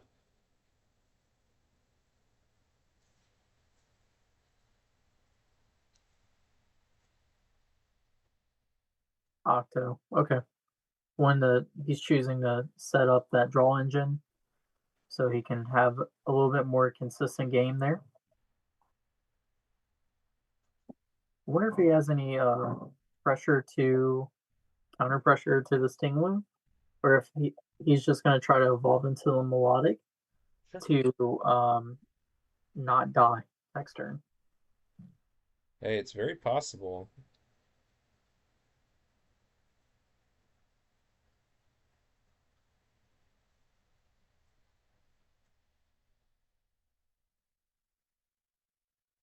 Okay, for Nest Ball, cool. My favorite thing is when people ask, like, especially with Milo Pump, they're like, I don't understand, like, what do you get for the off the melodic? And I'm just like, well, Literally anything. absolutely anything. Like What, that's what do you need? card like broken. It's like, have you ever played a GLC game where you have like 3 copies of a card? Yeah, oh no, man, I wish I had another field blower. I already used my field blower. Oh wait. Oh wait, there's Murr. Huh. Reversal energy again? Oh no, I just wish I had Guzma for game. Yep, Oh, that'd be crazy. yeah. Oh no, I'm running out of energy. Come back here, Superior. Dude, literally. Yeah, Milotic is pretty nasty. It's definitely nasty work. My other favorite one is when I scoop up net my Milotic and I Milotic for scoop up net and then scoop up net my Milotic. And I actually have a free retreater now. Great. Yep. So we're just gonna see a pass. Evolution Incense. Which fella are we getting here? Is that crazy Hippowdon? I do think that's the Don himself. Does not look like a Palisand, that's for sure. Yeah, that Hippowdon would be pretty crushing pretty soon, but of course it is 3 energy. We're gonna need some time to get that set up. George is really just looking for a stadium here. That'll do it. That's Colress's experiment, or Colress's tenacity, sorry. That is gonna get you a stadium and an energy card. That's pretty great. Yep. I'm trying to think mathematically, so we can do 50, 70. He would be 10 short with all like the damage buffs. So we're gonna nab Silent Lab. Do we not have anything better than Silent Lab? Hmm. I'll tell you. Let's see. Pull back his list again one more time. Yeah, I would assume you'd want to save the Silent Lab for Training Court, things. Brooklet Hill, Silent Lab, and Artisan. Yeah, I don't know. I feel like I would take Brooklet or something. But who's to say? Stadium's a stadium.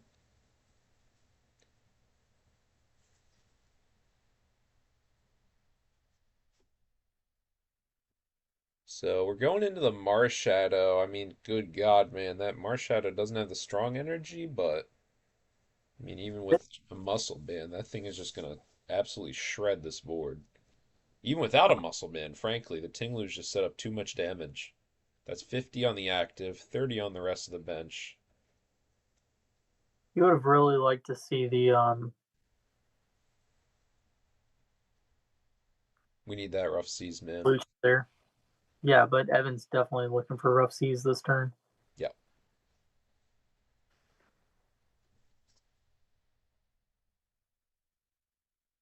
Okay. That's preventing one KO. Yeah. No, that Palafin's pretty good. If we can find, we don't have the option to Raihan this turn, and I don't know if Evan plays Aqua Patch. I would assume not. He actually does. Okay. So, Yep. maybe there's a world. Um, but it's not looking great.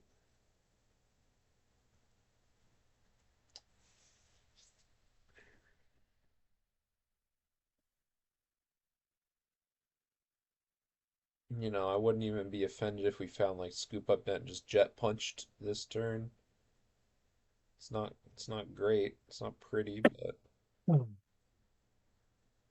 Yeah, not really sure. you got to think he's going to try to use the So it looks like we're trying to sack the hippo. Okay. So we got, I mean, hippo is definitely nice to see me active. It's probably got a huge retreat cost. I've never played with Hippowdon, but my intuition says that Hippowdon's does not have a free retreat. Yeah, I think it's 4. So George is probably sitting on a switching option. Otherwise, I would assume this would not be the promotion of choice. It's also like a good reason for him not to want to play Fion. Sure. So he could be like kind of like baiting Evan right there too. So we see the Octo come out, which is huge. Yep. I feel like getting the Palisand out here would be pretty helpful too, because like Evan. Palisade is super great. It's just one energy, 30 to all, no BS. Mm-hmm. Let's do it.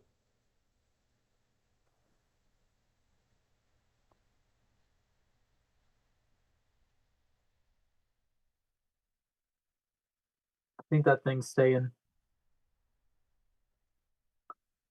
All right, no energy. Question mark. Okay, we're lost splitting in energy. Don't listen to me. All right. So that's Blender. We get to draw one more card. That's half of the Lost Zone puzzle. I mean, once we can get Cramorant rolling, everything gets a lot easier, that's for sure. We do see the Switch Raft. It's going to heal the 30. It's gotta be an energy in hand, right? Come on, man. What is that? Iono. Okay, sure. Okay, so he did not So he play. just had to save his Iono as the last card in hand, I guess. I don't know. Yo, and can you imagine if Georgie made that promotion based off of? Yeah, no, I mean, this Iono could be really great. I said that Georgie probably had a switch in hand. Well, that's not the case anymore. Might not be the case anymore. We do get the attachment for turn on the Palathid, but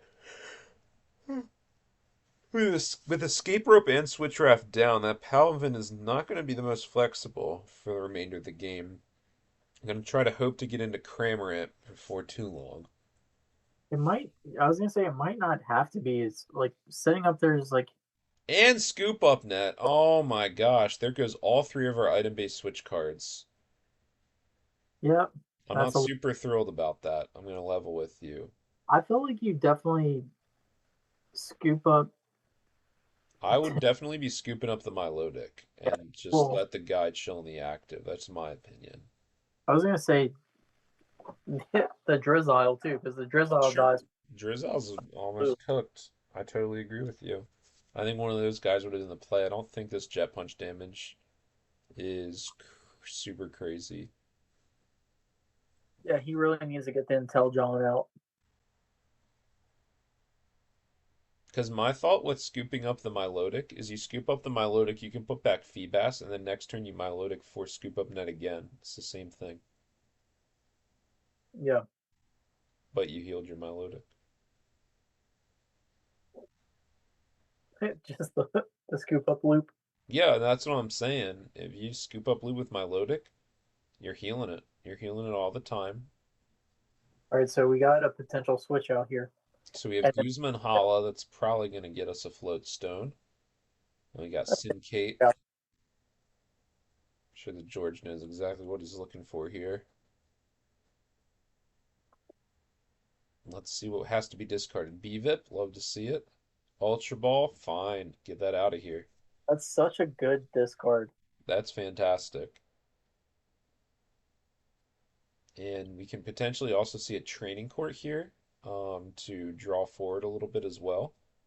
Yep, As training course as is well as, it's just that's a stadium for Ting Lu. We did establish that Drizel's dead to Ting Lu right now.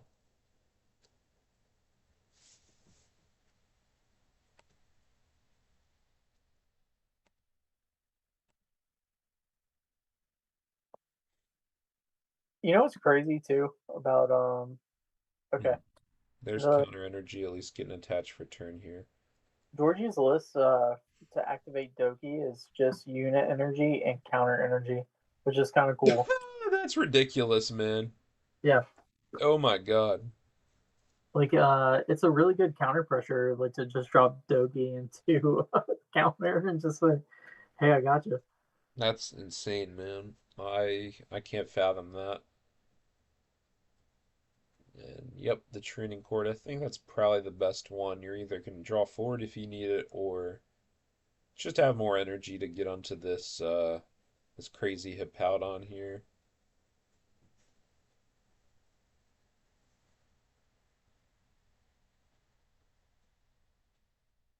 Georgie is also playing Focus Sash, just to let you know. Sure. That's something to watch out for. I mean, Evan is not going to have access to that quick shooting Inteleon most likely this game. So we'll have to be on the lookout for that card for sure. And we do draw forward with the Lunatone, see what we get. Definitely gonna Floatstone out, and it's probably gonna have to be that Ting Lu for sure. That's 50 to the active, knockout on Drizzile. You attach and counter to Hippowdon this turn. Oh yeah. Oh, 100%. I will also say that Sparkling Ripple's Milotic is getting dangerously low too. One more Ting Lu would kill the Milotic and the Octillery after this. Yep. So I mean George, he's just getting away with a lot of spread going uncontested right now. Yeah, next turn's a very dangerous turn. Yeah, To hit big that time. real quick. Is vacuum gone? No, so far only Blender has been played. All right, cool. But Georgie's in a great spot right now. Oh, absolutely. This is pretty crushing. I mean, we're gonna need to see. We got to see rough seas for one, and probably a lot more too. I mean, this Palafin being in the active spot is just not where it needs to be. All the item-based switches totally gone. I believe that is the course's experiment, if my eyes don't deceive me. Cool. So we got a cram So potential. Cramorant will be live, and Experiment's a great draw supporter, frankly. Look at the top five, keep three is really great. Yeah, I like it. Even in like some decks that aren't Lost Zone Yeah, decks. absolutely. I mean, it's the better version of Hapu and Explorer's Guidance, just with the downside of it's going to the Lost Zone, not the discard pile. As Yep. long as you can afford to Lost Zone a little bit of stuff, it's a very strong card. And it looks like it is going to be a rescue stretcher. We're going to take back Sobble here, recognizing the importance of that quick shooting line to his strategy. And you can really just see how important that quick shooting math is Yeah. against fighting decks. Yeah, absolutely.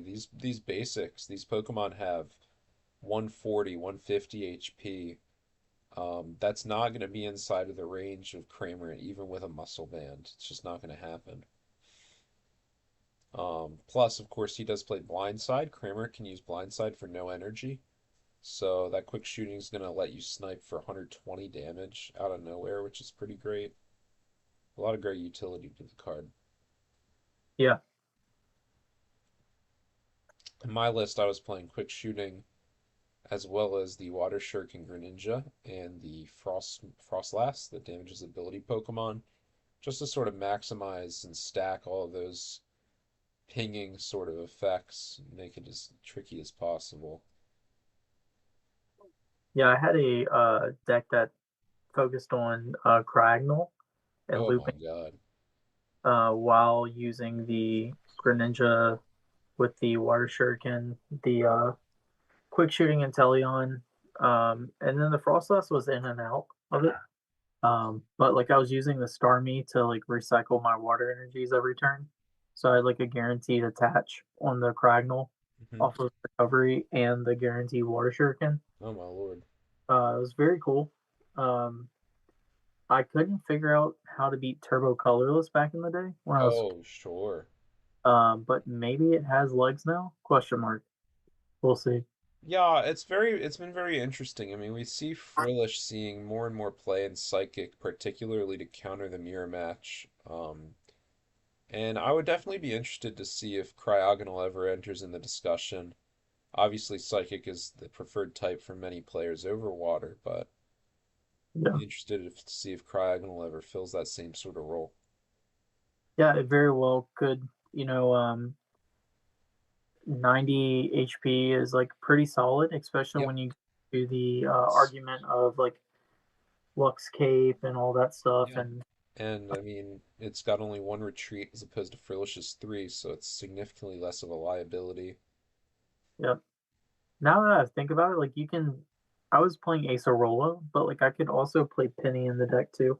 Yeah, yeah. That's pretty nasty to have two loops on that Cragnoll. Yeah, I mean, Penny is absolutely gross. Putting Luxcape on an item locker is just such a potent combo.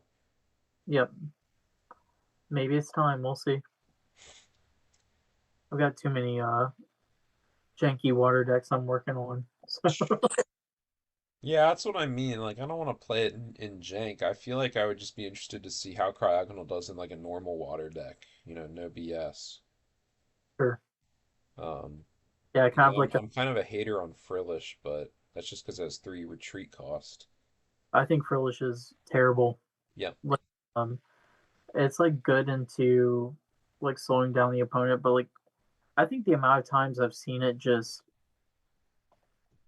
kind of like screw over the opponent is pretty crazy. yeah, and it's that it has three retreat cost, and especially in a type like Psychic, you have other options. You're giving up Cleffa, you're giving up um Mysterious Tail Mew potentially. There's some other lead Pokemon that might be stronger for you, or Choreo, Chimecho. I Yep. still stand by. I think Bella's Silence Chimecho that's the slept on card right now. I think that it's better than that crazy Frillish. Oh, so we see Sinlin Sinlin's gonna for get Tenacity back. so we don't have the stadium. We're whiffing Stadium here. I did see him take the Sandygast off the heavy ball, so he could see the Sandygast get benched here, just to kind of complete development. Yeah, you hate to see that if you're a Georgie fan here, unless if he actually has a stadium and he's just kind of like slow playing it. But like Yep. you're kind of in this weird spot. You're very far ahead, like on board state. Yeah. Uh, so On not too to worry about, but like also at the same time, um, and I don't know. I guess like the Hippowdon just wins you the game next turn. Sure. We On do see the escape rope played. that's very interesting. Probably just trying to let this Tinglu live until next turn when we can actually stadium in Tinglu. Um, Yeah, if you set up the Palafin here, like you could potentially die to a fight milk. yeah, you gotta watch out for that. Yeah, I mean this Soul Rock is pretty gross in my opinion. I would try to be sacking the Milotic in all honesty. Yeah, and he definitely makes the right call here because you don't that's gonna be a free prize card to that Tinglu later anyway. Just get that out of here. Don't let it be you. Yeah, there's no energy down, so okay. I was gonna say I would really like. Oh, Ooh, what are we attaching to that? Oh my gosh, the Mars Shadow. Yeah, we can just Mars Shadow here. yeah, but like that doesn't prevent you from getting a prize next turn. And I kind of like, Hmm. I don't know, I kind of like committing to the Hippowdon. Um, This is interesting. I guess, I mean, one argument could be, hmm, I Felicia don't Ping. know. We see the Halucha pink go down on the Cramorant, try to soften it up a little bit, but yeah, I don't know. I don't know how I feel about this Mars Shadow. It's definitely strong. Evan's gonna need to find Gust and a knockout with Cramorant.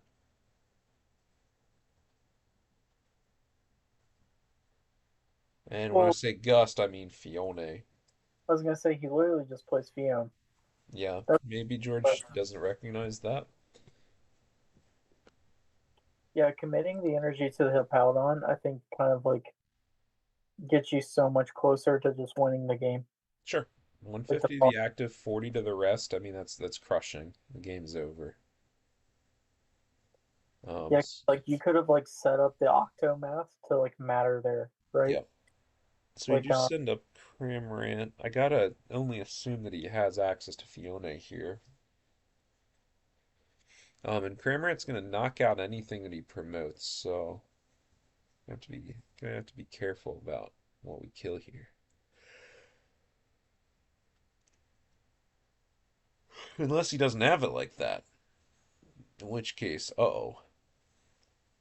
The other option is we could see, I don't think the TM blindside has been committed this game. We could see a blindside on the Hippowdon. Maybe, if we had attached to the Hippowdon, that could have been a good way to punish a bit of an extension there. yeah. We are going to use Fiona Whirlpool Suction. Fiona goes to the bottom of the deck, and George is going to have to send up a new Pokemon. No matter what he promotes, though, will die to a Spin Innocently. Also, too, like, Lost Zone is still a factor here. Yeah, I don't know what the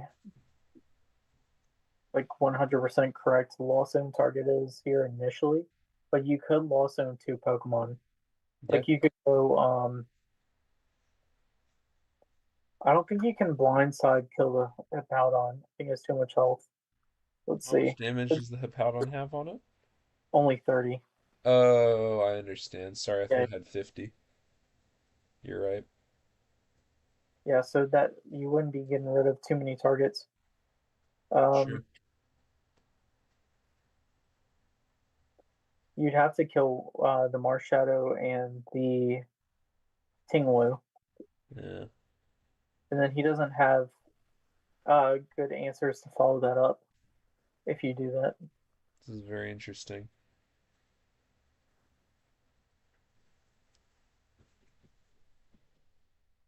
Yeah, I could be wrong, but I think that seems like the best route for Evan here is like you dropping the Lost City, ping the Tinglu for. Oh, you can't even ping for knockout because it only has 110. Yeah. Uh, the math is just not mathing right now. He's too short.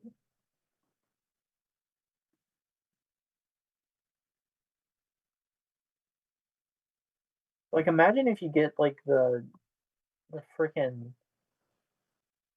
quick shooting out turn two. Like, how much of a different game this is. Yeah, well, absolutely. That's why I liked when I was playing Kramer. Like I said, I had quick shooting, water shuriken, and frost blast because one of those effects, that's basically a muscle band. But all of those effects, every single turn, it just piles up and piles up, and you start getting ahead on knockouts because you're just getting free damage all the time. They will start asking you, and they say, "Is that Yes. What's Last Monkey?" And you're like, Yeah, "Sorry, literally. mistake." Literally. Yep, And you hit them with Cryogonal, and they say, "Is that Budu Frostlass Monkey?" yep, exactly. If you can make your opponent think they're playing standard, that means you're doing something right.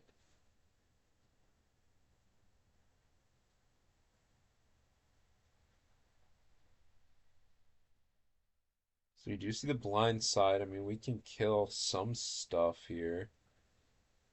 Yeah, what are you killing here? Yeah, I mean, you can kill that crazy Tinglu. Yeah, the more shadow is the choice there. I think that's pretty reasonable. Yeah, and then the Halucha stuck active, so you're Yep. I mean, this is very solid. You're gonna force an energy out from Georgie here, or you turn and or and you turn board, and like to what end? George doesn't have the means to just hit pout on up here. And George also doesn't have the means to, you may see not the have the means to Ting Lu. I mean, if we can get a Ting Lu knockout, that'd be great. Kill the artillery. But it might not be possible. yeah. Okay, so we see Ryan. We do see Raihan, and is that Oh, training court? What is that guy? No, that is just Raihan. Yeah, I mean, that's going to be Hippowdon. We can attack with Hippowdon here. Cramorant's dead. Octillery is dead. And those last two Pokemon are in dire straits. yeah, because that will put the cramp. Hippo, oh yeah, you're right. The Hippo will KO the Tinglu as well. Oh, yep. That's pretty funny, Oh, but I think that's a sacrifice I would be willing to make. and then the the other cool thing about it is it just sets up Soul Rock to win the game. Yep, Like, exactly. Everything is just so weak. And there's Night Stretcher for the last energy onto the Hippowdon. Hippo will not KO himself. No, not itself. It KOs its partner Tinglu. Tell you what, this takes me back. I had a friend in like grade school when Diamond and Pearl was like coming out. He thought it was called Hippodon. I thought he was so stupid. I'm not gonna lie, I'm gonna call it Hippodon from now on. It is literally not Hippodon. I don't know if you know this, but he like shoots powder out of his pores. I would assume he would shoot sand out of his pores. Yeah, well, what is sand if not a form of powder? I don't know. Hippowdon. I got to be honest with you. I'm not a science major in that world. It's okay. It's okay. All I'm saying is I don't think it's no Hippodon. Yeah, but I'm just gonna do it to aggravate this. So you see a lot of knockouts taken here. Goodbye Cramorant. Goodbye Tinglu. And of course, goodbye Octillery. The most important one of all of them. Yep. So Ivan's got some questions to ask here. Do we promote Cramorant? It's not going to be enough. We're going to need Muscle Band. Do we So true. promote? Do we try to switch into the Palafin? I'm pretty sure we burned all of our item-based switch. And I don't know what other questions we're asking. Do we put the Palafin inside of that Dondozo's mouth? Looks like the answer is yes. Yeah, I think what's tough here is like you're gonna have to reoccur those. what, like you We're go, gonna need to see some crazy business here, is what we're gonna need to see. We're gonna need to see Rough Seas ASAP. We're gonna need to no, see Cramorant right now. Cram and Telly on retreat, and Yeah, then literally. spot. That's what we need. This is what I want to see. I want to see Cram. If we can knock out this Hippowdon, George does not have a backup intrinsically on board. Oh, he goes Arvin. I really wanted to see a hand disruption card there. Yeah, for sure. George has, I think that's 10 in hand right now. That is unacceptable. They can't keep getting away with this. Look, I was just looking up Evan's list to see if he had reset stamp. Nope, no way. No reset stamp. I tell you what, if there's one thing that I feel like a hill I'm gonna die on here, it's gonna be the reset stamp is a staple in GLC. Yeah, no, 100%. See, I used to harp on like, all right, every deck plays Field Blower, but every deck should also have at least like one or two of like Hex Maniac, Parallel City, and Lost City. Those were like my three that I would harp on people for having. And boy, Reset Stamp has surpassed them. I feel like this goes like Field Blower, Reset Stamp, Yep. and Hex, Handsed Hammer, Parallel, Lost City, somewhere under that. Sure. But you gotta have it. Now, what did he get besides the float? I honestly couldn't tell you. I was yapping. Well, he's out of item-based switch, so I can only assume that we've got a Pokemon search That's it. or whatever that is. I don't know what that is. That's a field blower. Okay, so he's gonna retreat and then you just die to I'm not sure what we've. gosh, the cape. Okay, Cape is hilarious. Lost City. Oh, Oh, there's the energy. You don't die to nothing. You say, Palafin, go to the Lost Zone. You're dead. I'll tell you what, I did not anticipate that line. yeah, we were both wrong on that. Yeah, I was turbo wrong. I did not anticipate that happening. Now, I'm not. Evan's not out of the clear yet. He did just lose his.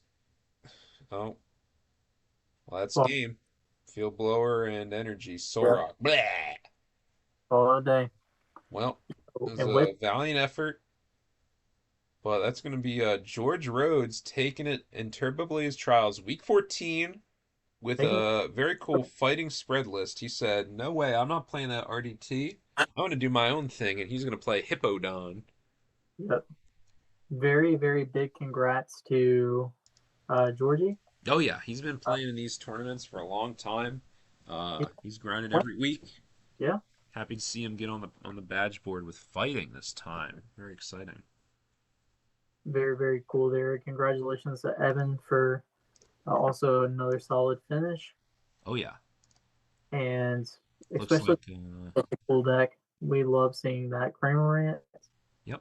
I'll pull up the standings here to Yeah, see. it looks like Justice beat Lee Hoffman. This is also going to finish at 3-1. Justice Lee. Yep. Love it. Absolutely love it. Another.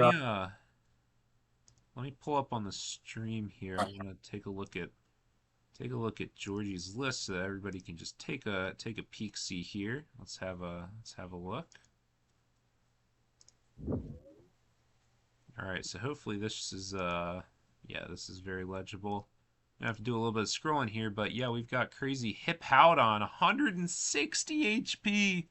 Oh my god. And we got Super Sandstorm, 150 damage, 40 to each benched Pokemon that has damage counters on it, so can't hit itself. That is very interesting.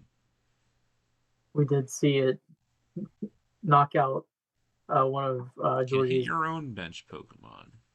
Yep. That's for sure. So yeah, that's Hippowdon. Hippopotas, not not the best. But yeah, just going full spread here. I love to see it. Love that professor's research. I think that's a very solid card to be playing and fighting if you can afford it. Yeah, very cool. Oh, and notably not playing any damage mods, tool wise, just playing Premium Power Pro and Strong Energy. And yeah, as you said, just the one unit energy and the counter energy for Okidogi, so really not leaning into that as a primary strategy. Yeah, just kind of like It's having just the there. It's an answer, it's an option in a pinch. yeah, but still feeling like it's important enough to include. Which Yeah. I mean, I if can. you're going behind, just slap a counter energy on Okidogi, that'll get you out of a pinch. It's also like the counter to spread is just not benching that much. Yeah.